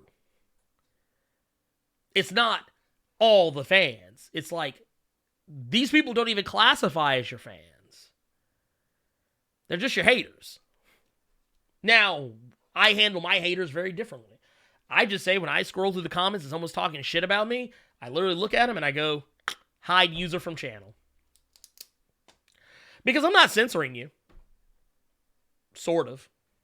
You're still able to comment on my page. You're still able to leave shitty comments on my YouTube videos. I'm just not going to see them. And no one else will either. But you are still allowed to say what you want to say. It's still out there. And should I decide to unhide you, they'll be back. They're not deleted. And that's the thing. That's why I tell people. When people come at me with that bullshit-ass energy, I just hide them. I don't have time for it. I don't have time for your shit. Hide.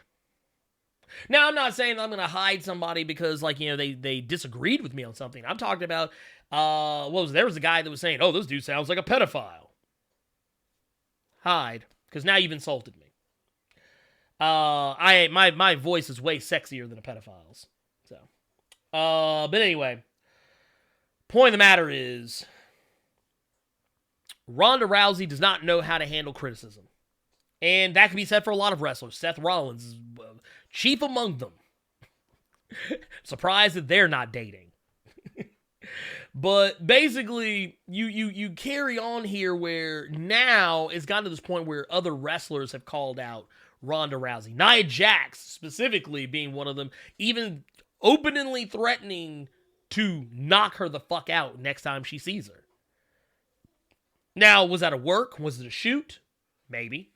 But see, that's actually the problem. Now she's going back. Like, Ronda's actually working backwards now and trying to say, oh, well, actually, that wasn't even real. That was a work. Yeah, this is that up here. So she got her shit cooked so hard on Twitter, she actually had to go backward and go quote a tweet from Hulk Hogan, which, by the way, was also yet again another dismissive quote. But basically, I have the tweet right here too, as a matter of fact. But it says it was one where Hulk Hogan dropped back in 2011. Saying, good night, Hulkamaniacs and jabroni marks. Without a life that don't know it, I think he meant don't know it's. That don't know it's a work when you work a work and work yourself into a shoot. Marks. Oh, man. Oh, but anyway, point of the matter is, first off, you're quoting Hulk Hogan. Automatic failure. You're automatically dismissed. You're quoting Hulk Hogan. It's rap, B. It's done. I'm done with you at that point. None of that. You couldn't even think of anything original to say. And honestly, I'd be perfectly fine if Ronda never fucking came back to WWE. I mean, honestly, I wouldn't care, largely because I wouldn't be watching it anyway. I wouldn't even be watching it anyway. But the point of the matter is, if she never showed her face in WWE again, whatever. But that said, matter of fact, that face right there, that is the face that she should be making for the rest of her life till this day. This face should epitomize that sound. Because, yes, that's exactly what happened. Let's see here.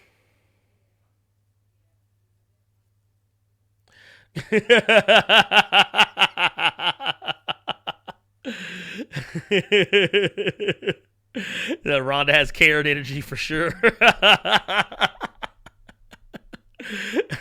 Dark Angel said, me, I'm one of the haters. I can't stand Blerd. Boo this man.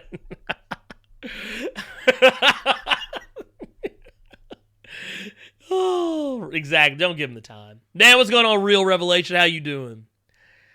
The haters and fans are measuring sticks. If you have none, it's time to go harder. Exactly. That's what it is. Exactly. And you know what? Honestly, that is honestly how I can recognize. I actually can recognize how well I'm doing as a channel. When people start coming to me saying, oh, you're just a broke-ass Comics Explained, or, oh, this guy, I hate the sound of your voice, or, oh my God, this guy's the worst, or, oh my God. And here's the fucked up part about it. These people regularly comment on my channel. So that means you either A, are a loser and have nothing else better to do with your time than come and check on little old me who you think isn't worth the time of day, which says a lot about yourself and your free time, or you really like me, but you want my attention. And you know that negative attention often gets a reaction quicker than positive attention. And either way, it lets me know I'm doing a good job, because that means you're here, especially if you're a repeat offender. Because I've even gone back and looked at videos that didn't even get a lot of traction and found those same people. Like, I expect to see them on videos that blow up and do really big. My videos do more than 10K views. I usually expect that. Videos do more than 50K views. I expect that. But videos that do like maybe 1, 2K views, whatever, and you're still showing up to throw some hate, throw some salt in my game, dude, that lets me know that you're just pathetic and you're a loser. And you're letting me know that I'm doing my job right, because you're going out of your way to come and throw shit at me. And that's how I look at it. That said, here, let's see here.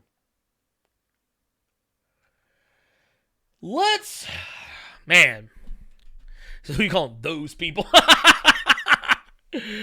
Oh, God. I'm just saying. I'm just throwing it out there. Right? I'm just saying. Look, hey, I am perfectly fine being a broke-ass Comics Explained, because you know what? That just tells me that, hey, at least you're comparing me to someone that you probably like. Oh, man. Just this shit, it makes me laugh. It makes me laugh. We got one last story. And then we're going to take some questions. We're not going to take a lot of questions. We're probably going to take I'll let you know how long we're going to take questions. I'll time it, because I actually have some stuff I got to go attend to here in a little bit. I'm going to go spend some time with the family. My wife is home. It's like probably one of the first times in a while that my wife and I are home at the exact same time, and it's not the middle of the night. We're going to spend some time with the kid. Probably go outside, play some games, maybe grill a little. We'll see what happens. Speaking of grilling, NASCAR driver Kyle Larson is getting his shit cooked up right. And I wouldn't normally talk about this because, it's a guy who he fucked up. He fucked up saying a word he shouldn't have said on stream. And also because I stream on Twitch, I think this is funny. By the way, twitch.tv/Blerd Without Fear. I will probably be streaming tomorrow on Twitch for a little bit. We're running that Persona 5 The Royal, so make sure swing by, check that shit out. Okay, so NASCAR driver Kyle Larson suspended for saying the N-word on stream. And there's an update to this, and it's largely something that came up yesterday, but we'll get into that here in a minute.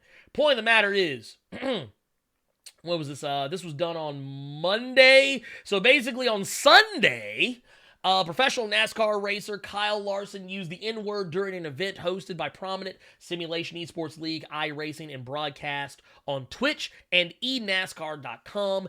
He's since been suspended by NASCAR as well as his racing team. So with that fucking bitch Carol fucking Baskin forcing people across the world to pump the brakes on everything, professional racing organizations have concluded that simulation video games are so close to the real thing, they'll do in a historically severe pinch. It'll take tolerable.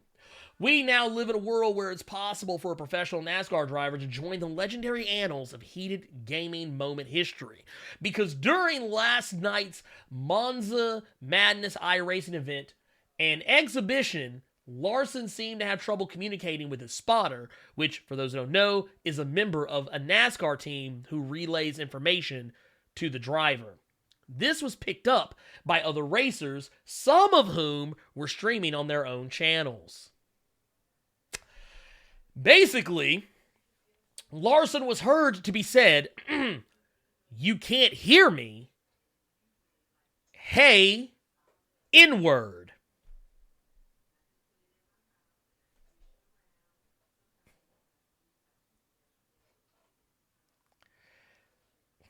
I'm just saying, just throwing this out there.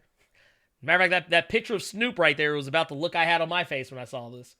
And it says, after a couple of beats of silence, another racer chimed in over voice chat. It says, "Kyle, you're talking to everyone, buddy." And another said, "Yep, we heard that." And another said, "Yikes." And today, both NASCAR and Larson's team, Chip Ganassi Racing, suspended him indefinitely. NASCAR has made, and this is a statement, by the way, from NASCAR, saying that NASCAR has made diversity and inclusion a priority and will not tolerate the type of language used by Kyle Larson during Sunday's iRacing event. Our member conduct guidelines are clear in this regard, and we will enforce these guidelines to maintain an inclusive environment for our entire industry and fan base. Let's see here. They go on to say, this is coming from Chip Ganassi Racing, "We are extremely disappointed by what Kyle said last night during an iRacing event. The words that he chose to use are offensive and unacceptable. As of this moment, we are suspending Kyle without pay while we work through the situation with all appropriate parties." And then as an update of later that afternoon, that same Monday, iRacing also suspended Larson indefinitely. Says, "We have strict policies against offensive behavior and language." And it says, "Kyle Larson's language last night during a streamed online race was both offensive and inappropriate and in violation of our sporting code." Which, by the way, my guy, Produce Justice, man, coming through with a $20 super chat. My God! Says, "F this dude. He knew exactly what the hell he was doing. Suspended indefinitely." And thank you again for that $20 super chat. Much appreciated. Thank you so much. Once again, like I said, it is what it is. It is what it is. Carlos Lopez is Blerd out here airing some mofos out today. Damn, son, don't hurt him. Hey, I'm gonna try not to. But sometimes you gotta do it. Sometimes you gotta hit them where it hurts. It says here, Kotaku reached out to NASCAR, Chip Ganassi Racing, and Larson for more information about the terms of Larson's suspensions, but they did not reply as of this publishing. In an email, a Twitch spokesperson pointed Kotaku to the platform's rules around hate and harassment, but did not say if the company will be taking punitive measures against Larson, who does not have his own channel, or iRacing. So, Larson, who I want to make sure we understand here, Larson has Japanese-American heritage. So he is the last motherfucker who needs to be walking around dropping them N-bombs. He moved from short track racing in NASCAR through the organization's Drive for Diversity program. How funny is that? An attempt at reckoning with NASCAR's racing's very white, sometimes racist past and present. Today, Larson issued an apology on Twitter. And it goes a little something like this. He says, I just want to say I'm sorry. Last night I made a mistake and said the word that should never, ever be said. There's no excuse for that. I wasn't raised that way. It's just an awful thing to say. I feel very sorry for my family, my friends, my partners, the NASCAR community, and especially the African American community. I understand the damage is probably unreparable. And I own up to that. But I just wanted to let you all know how sorry I am. Now, here's my thing.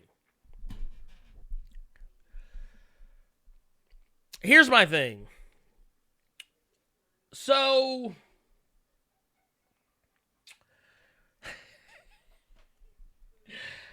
first off, here's the first problem. That word was already in your vocabulary. You used it. What did we do? We talked about last. I'm not going to show the video because I actually got in a lot of trouble for playing that video last time. I didn't think it would actually be that big of a deal, but apparently it was. So I'm not going to play the video. But everybody remembers last week on the first episode of Blerd Talking Shit, we talked about Delroy Lindo and how he talked about how, yeah, he's like, you can say it. You can say the word. Just say it. It's America. Free speech. Hey, Darth AV Rebirth says, you know what I always say? They never apologize for what they did. They apologize for getting caught, and you are 1,000% correct, my guy. Yes, that is 1,000% true. He didn't apologize for what he said. He apologized for getting caught. Same as Hulk Hogan did when he got caught. He made his apology to the WWE locker room. He basically said, oh, you never know who's listening. Not that he said the N-word, that you never know who's listening. So no, fuck that guy. And you know what? I hope he never gets to race again. I hope he never gets to race again. As a matter of fact, I hope that motherfucker's car is on bricks right now. But anyways, thank you for that $4.99 Super Chat, Darth AV Rebirth. I much appreciate it. You are always and forever the homie. But yeah, it goes on to say that... Now, this comes just 1 week after NASCAR driver Bubba Wallace rage quit a virtual race after some bumper-to-bumper action, losing a sponsor in the process. While some professional racers like F1 star Lando Norris are thriving on Twitch, it seems that with the worlds of streaming and racing colliding, others are spinning out. See what you did there. Now, this is an update as of yesterday at 11:20 a.m. Chip Ganassi Racing has decided to permanently part ways with Larson. So, it says, after much consideration, Chip Ganassi Racing has determined it will end its relationship with driver Kyle Larson. The team said in a statement on Twitter.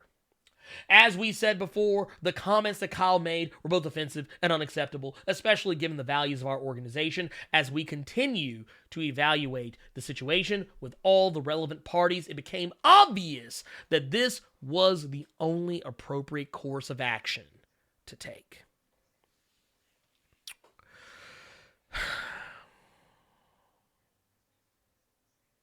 Just saying it. So... I'm just saying, and you know, here's the thing. It's a very American thing. This, because honestly, people can think of far worse things to call you in other countries. But yeah, America is just, it's a thing. People just think it's perfectly okay to walk around throwing it around. Like, I'm like this, look. Even for myself, I don't even like saying it. Just throwing it out there. But... I don't know, man. I don't know. Just it's mind-boggling. It's mind-boggling to me that he even thought it was even half-ass okay to say it. But you know what? Yeah, let's go back. Let's go back because I want to make sure that he gets all his propers on this.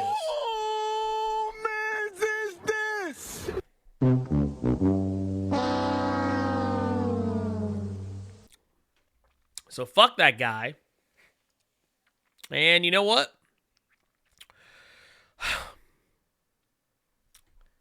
I don't. Matter of fact, you know what? I don't even want this motherfucker to get work. I don't even want this motherfucker to get work because you know what? Fuck him. He knew what he was doing. Some motherfuckers are always trying to ice skate uphill. Yeah, that's what I keep trying to tell y'all that shit. I keep trying to tell y'all motherfuckers that shit. It is what it is. But anyway, I think that is it for all of our stories for today. So you know what? I think we're gonna take some questions. What time is it right now? It's 5:02. Table. We're gonna take questions for about 10 minutes. We're gonna take questions for 10 minutes, and of course, I'm also gonna be looking. We're gonna be looking for questions. We'll be looking for questions in the Discord. I'm gonna check the Discord as well. If we got any questions there, I'll save those for last. Once we hit that 10-minute marker. So if you got questions, go ahead and throw them my way. Hey, SFC Cape Killer, thank you for that $4 super chat. Says, man, you laying it down today. Hey, thank you. And once and not just for that, but thank you for that super chat as well. Thank you. You are, look, I'm just trying to entertain, man. I'm trying to. Oh yeah, that's right. Luzosaurus said, was it the arch nemesis of the week? Ooh, man, you know what? Who do we give that award to? Because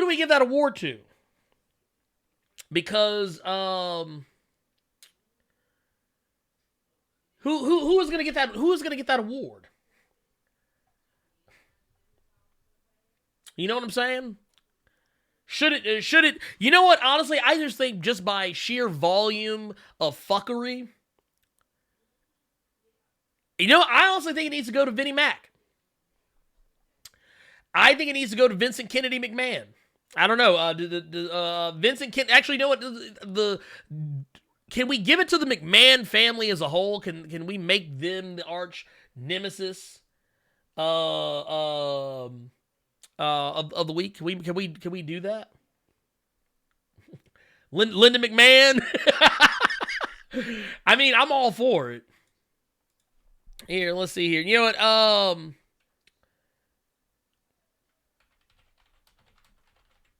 Here, let's see some. I want to get both of these motherfuckers. I want to get both of these motherfuckers on here, cause both of these motherfuckers can go to hell. I'm just throwing it out there, and they very likely will. But we're gonna give today's arch nemesis of the week. It's gonna be a double vote. Here, we're gonna put them right there. Boom. Vince and Linda McMahon. Look at those motherfuckers. Look, shit-eating grins. I don't like them. Fuck them. Maverick, here, y'all hold this.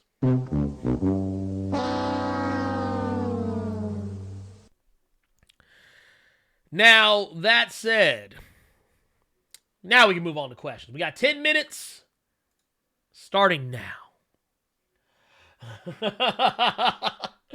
Let's see. The entire McMahon family. Entire Mac family. Oh, man. Let's see here. Let's see what we got in here.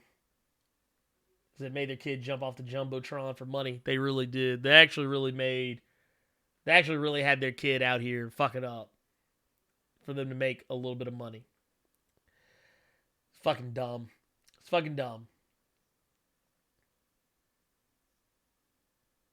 Let's see. But no, like I said, and actually the real. So here's the thing. Real, you actually said something that really kind of stuck with me. So, Real Revelation says, my kid's mom is Spanish with a lot of blood-related relatives. She never says it and got me to not ever say it around our kids, and goes on to further clarify, blood-related black family. So that says something. Now I'll tell you something right there.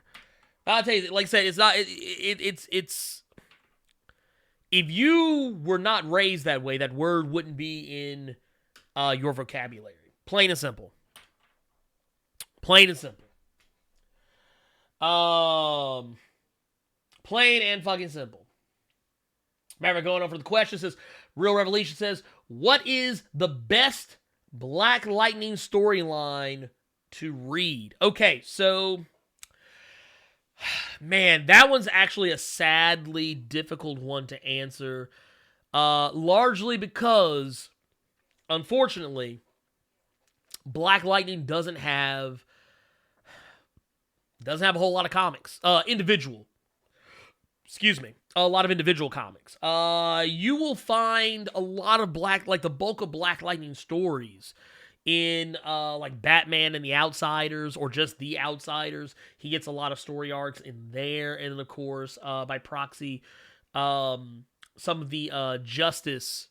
I think it was the Justice Society. I think he pops up more often than not in Justice Society. And then, but I mean, for me, a story that I can always go back to and always reread and still enjoy it is going to be Black Lightning Year One. Black Lightning Year One is going to be that storyline for me any day of the week. A close second. A close second would be Black Lightning Volume 2. I'll have to, I know the volume has a name. I just don't remember what it is. I just remember I just remember it was Volume 2 of his run, because he had the black, red, and yellow costume, is what I remember. Not the best run exactly of Black Lightning, but it gets the job done. Brick City Blues. Brick City Blues is what it's called. It's a little all over the place, but you do get some Batman in there for a New York minute. And it does kind of cement Black Lightning as being one of those characters that that Batman implicitly trusts, for whatever reason or another. But yeah, Brick City Blues is what it's called. And that one's Tony Isabella and Eddie Newell on that one. I forget who is on Year One. Year One. Here, I'm looking it up now. Year One, that is Jen Van Meter and Cully Hamner. So yeah, I recommend both of those. Let's see here. Who else we got? Let's see. Hey, Luzosaurus says, great show today. About to head back to work. But will this be a reoccurring series? Blerd Talks-ish is actually a good flip from your usually positive show. And I hope this continues. Yes, I'm going to try and continue this as often as possible. Because I have fun doing it. Sometimes it's good to kind of unload. And it just so happens that even when I think I don't have anything to talk about on any one given show, at least 2 weeks in a row so far, something always winds up happening roughly about the time that I'm either getting ready to hit the button to stream or whatever. Something happens and I'm just able to talk some shit. And even if I don't, even if I don't have anything, I'll probably still just do like questions and just chit chat with y'all, because it's actually one of my favorite things to do. Those of you who follow me on Twitch probably know this, or came over from Twitch probably know this, but a lot of times when I'm streaming, whether I'm doing just chatting or playing a game, whatever, a lot of times I'll just fucking shoot the shit with y'all. I enjoy feeding off of the the questions, the energy, the vibes that the chat gives me. So yeah, I'm here for it. Speaking of, real quick, this is not counting against your 10 minutes. But I did recently get invited to the beta for Twitch watch parties. So I will be doing some watch parties, like we've been doing in the Discord. I will actually start doing them on Twitch. And I know a lot of people have been asking for Street Fighter 2, the animated movie. People have been asking for other things. Basically, if it's on Amazon Prime, more or less, you can stream it. And it'll be fun. I think it'll be fun. I'll probably give some commentary. I don't know how that's going to go over, but we'll see what happens. But yeah, So yeah, go follow me over there. We'll be doing some of that stuff. Here, let's see here. K-Pill says, man, the show is fire right now. Thank you. Like I said, that means a lot to me. Because I honestly wasn't sure how this was going to go over. Like I said, like Luzosaurus said, I'm normally incredibly positive when it comes to content on the channel for the most part, even on the Blerd caves. But, sometimes you got to get a little ugly. But I always want it to be in a constructive way, not in a deconstructive way, if that makes any sense. I don't want to be like some people who they just pick random things to be artificially angry about. If I say I'm mad about something, it's going to be something that I'm legitimately angry about, and something that I think other people should be legitimately angry about as well, not superficial bullshit. Deus Imperium, I like that name, said it came in with a $5 super chat, didn't even say anything, just wanted to show some support. I very much appreciate that. Thank you, Deus Imperium. Thank you so much. Let's see here. By the way, let's see here. I see it is getting, let's see. Let's keep it civil in there, people. That's all I'm going to say. I'll let the mods handle it if it needs to be handled, but just remember, everybody, let's try. I know the energy has been a little out there, but let's please try and keep it civil. Let's not get ugly in the chat. Please and thank you. Tubes1 pointed out Cold Dead Hands. That is also another comic that I do enjoy that is Black Lightning centric. As a matter of fact, I'd actually say also, yeah, no, that's it's up there. I would actually put it ahead of Brick City Blues, just in the sense that it's Black Lightning updated. Let's see here.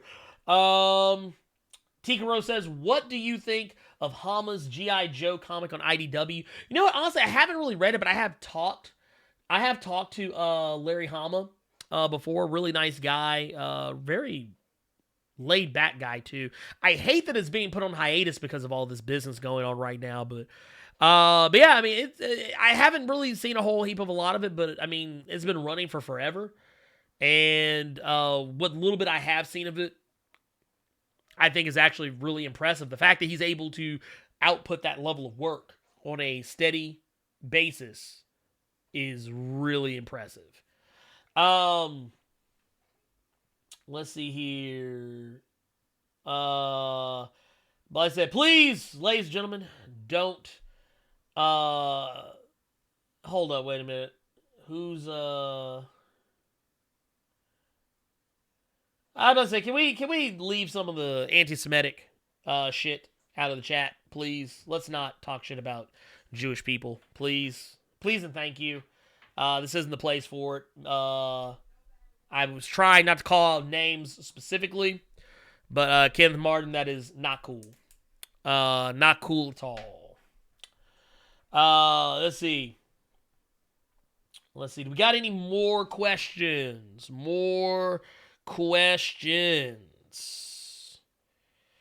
Let's see here.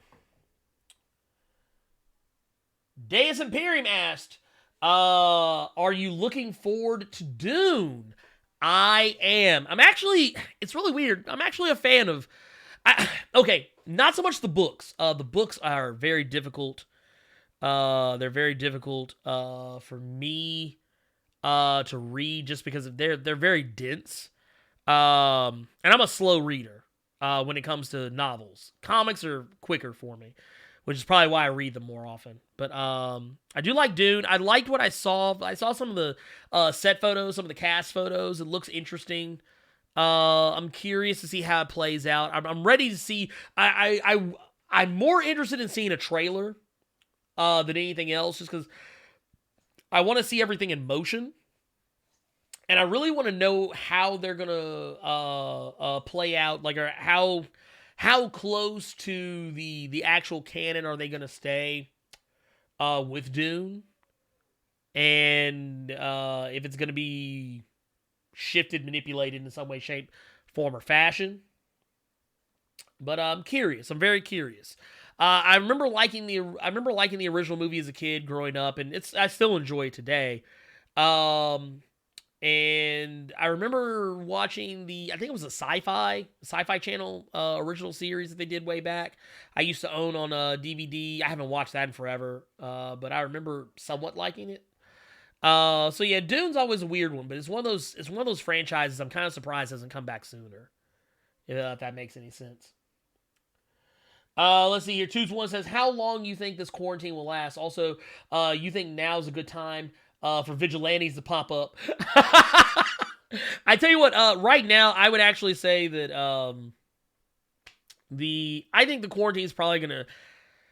I know some places say they're going to try and end it by like the end of this month. I don't think it's going to be till the end of next month, if I'm being brutally honest. And I think a lot of stuff is still... Things that were canceled, things that were put on hold, I don't think are going to come back.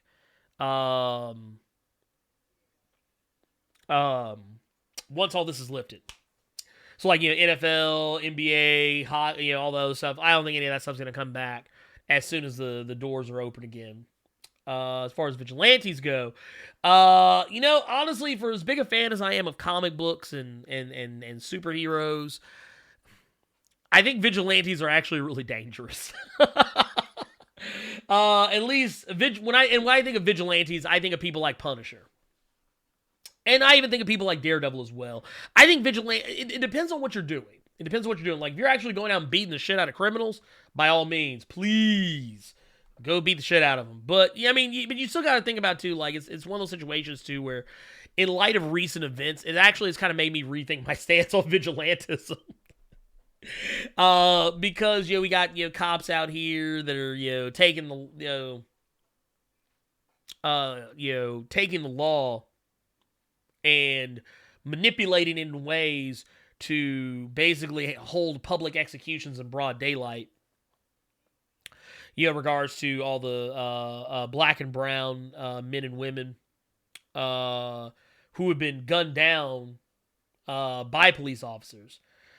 So it's a really tricky one for me. Like, but now if they were vigilantes in the sense of like, Daredevil, Spider-Man, maybe Batman, something like that. Like, guys are literally, they're only going after the bad guys. They're not letting innocent people being caught in the crossfire, or at least they're not trying to. They're not, like, wrongfully beating the shit out of people and killing people who have done nothing wrong. I'd be perfectly fine with that.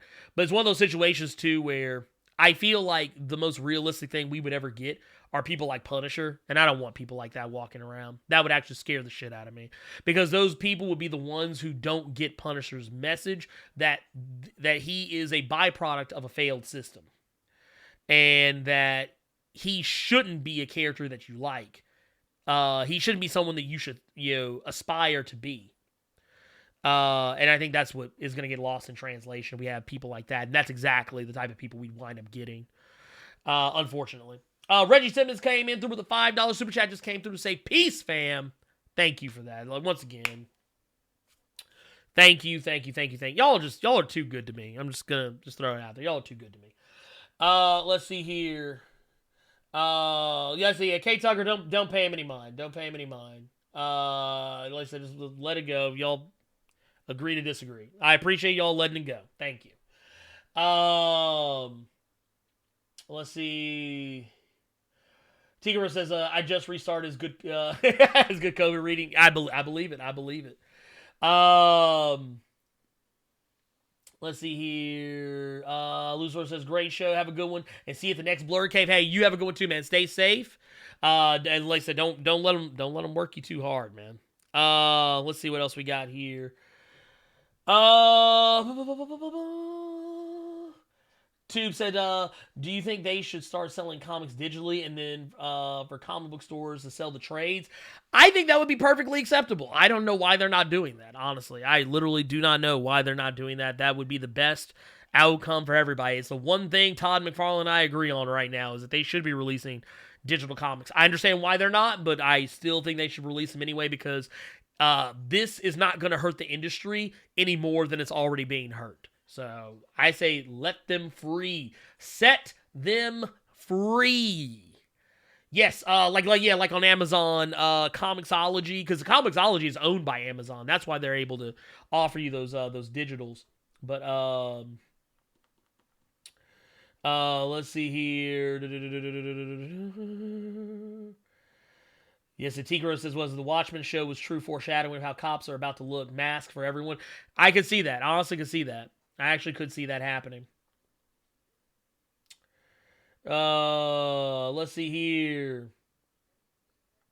Stephen Huggins says, will the X-Men ever find out Sebastian Shaw killed Kate Pryde?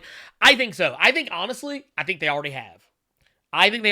They just haven't done anything about it yet. I believe Bishop has probably already told Emma what he found. I would be shocked and mortally wounded at the heart if that was not the case already, because Bishop knows something's up. Emma knows something up. They both know information the other one doesn't, and I feel like they are going to eventually at some point come together, put that information together, and we will soon see Sebastian Shaw joining Victor Creed, a.k.a. Sabretooth, in exile. Let's see here. What else we got? Let's see here. Let's see. Higgins says they will if Mystique gets her way. Yeah, I would, no, I think, okay, so here's what I think is going to happen. I think Mystique, which is really weird because I think it would be a very strange cast of characters indeed, but Sebastian Shaw, Mystique, and Sabretooth are all going to have one thing in common very soon, and it's that they both hate Krakoa. Now, the question I have is, how will Shinobi Shaw respond to what happens to Sebastian Shaw? Or does he already know? Is he already abreast of the situation? Those are the questions I have. Because Sebastian has been manipulating him into believing things are one way when they really aren't. So that's what I'm waiting for. Let's see. I'm going to give us a couple more minutes. A couple more minutes on questions, and then we're gonna roll up out of here. But do want to remind you once again, we are going to be doing, like I said, the watch parties are going to start kicking up on Twitch here before too long. It's going to be great. It's going to be fun. I think it's going to be a goddamn blast. I'm here for it. Like I said, make sure if you have time, make sure to swing by. I'm going to drop the link here in the chat. Make sure you go swing by twitch.tv/Blerd Without Fear. That is probably how we're going to start doing the movie nights going forward. For the Discord, at least as far as certain things. But anyways, man, thank you all. Thank you all so much. Oh wait, we got one more. Justin the Monster says, "What is Sinister planning?"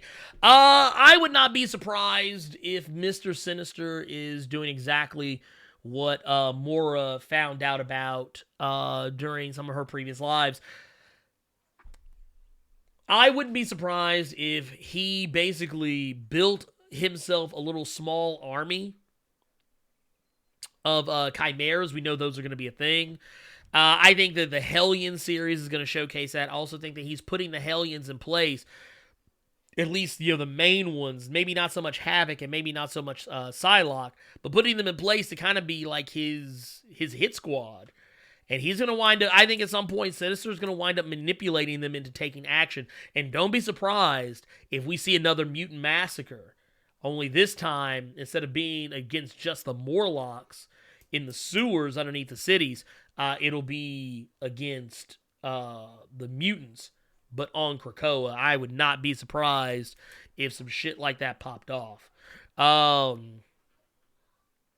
would not be surprised at all. Also, I do want to also let y'all know too, after this video is, it goes off from being live, We are going to, I'm actually right now in the process of setting up a video that's going to be up early for members of the channel, Blerd Club members. So if you have one of those little infinity stones next to you, you are very likely in the Blerd Club. You're a member. But patrons and Blerd Club members, you'll be getting early access to my next video, which technically will be out tomorrow, but y'all will get to see it today, which is going to be part 2 of the Batman Punisher crossover. This time it's going to be the part that Marvel took over, which is probably my more favorite part of this little crossover 2-parter. I'll be putting that up here. It should be up by 6 p.m., no later than 6 p.m. So if you get a chance, make sure to go swing by the channel, go to the community tab, and there will be, if you are a channel member, it'll be there in the community tab. Go look for it there. If you are a patron, it'll be on, you'll see it on patreon.com. Hopefully you should get a notification for it. So make sure to keep your eyes peeled for both of those. Let's see here. We got 2 more questions, and that is going to be it. Panther Noir is going to have the final question. Kenneth Martin asks, what happens if Absorbing Man absorbed a symbiote? Could he absorb a symbiote? I don't know. Because technically he can absorb fentanyl, so he turned into liquid. So if he absorbed a symbiote, that would be weird. But I think he would technically just become... he wouldn't necessarily so much like... I think he would just become like symbiote-esque, maybe. Or I don't know. Maybe he could become a new I guess a new spin-off of symbiote. That'd be really weird. I think a symbiote with that power set would be strange and unusual. I would like to see that. Let's see here. Panther Noir says, are you covering Empire or did I miss the video? I am going to cover Empire. I was going to do a video about the Road to Empire comic that they released, but honestly, I just couldn't be bothered. Because basically that comic was pretty much like a Cliff Notes for all the shit that leads up to Empire. But I probably will cover Empire. It depends on how it reads. I just don't know. I'm really on the fence about it right now. But if it turns out to be good, and only time will tell right now. But if it turns out to be good, I will most likely cover it. Let's see. T-Rex was a good theory right there, Blur. Thanks for the stream. We need this at least every 3 days. Yeah, like I said, I'm gonna try and keep doing this stream every Wednesday. Or at least try to. I don't know, that may change when new comics start coming back in, because Wednesday's usually the day I'm working on videos for comics.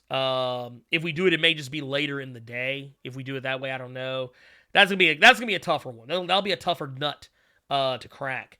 But yeah, definitely you'll have this in the Blur Cave for the foreseeable future. That said, we're gonna go ahead and get out of here. I tell you what, I'll go ahead and answer Most D's question, because like I said, we got a member here. Says, what manga do you like besides My Hero Academia? Blade of the Immortal, all day, every day, and it's finished. Blade of the Immortal is finished, so you can read it in its entirety. I think it's 31 volumes. Very good, solid. Actually is my favorite manga of all time. Let's see here. Also, Gunsmith Cats. Also finished. Let's see. 2-1 says I'm here. If you need edit done, peace out, Blur. Hey, I appreciate you. I'll let you know what's going on as soon as I get some word on what's going on my side. That said, ladies and gentlemen, thank you all so much for being awesome, for being great, for being fantastic, for being amazing, for being spectacular, for being sensational, for being uncanny.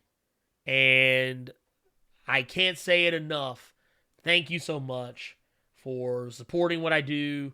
And please, please stay safe, stay healthy. Don't go out if you don't have to. Always remember that I love you 3000 and always plus them ultras. Goodbye and good night.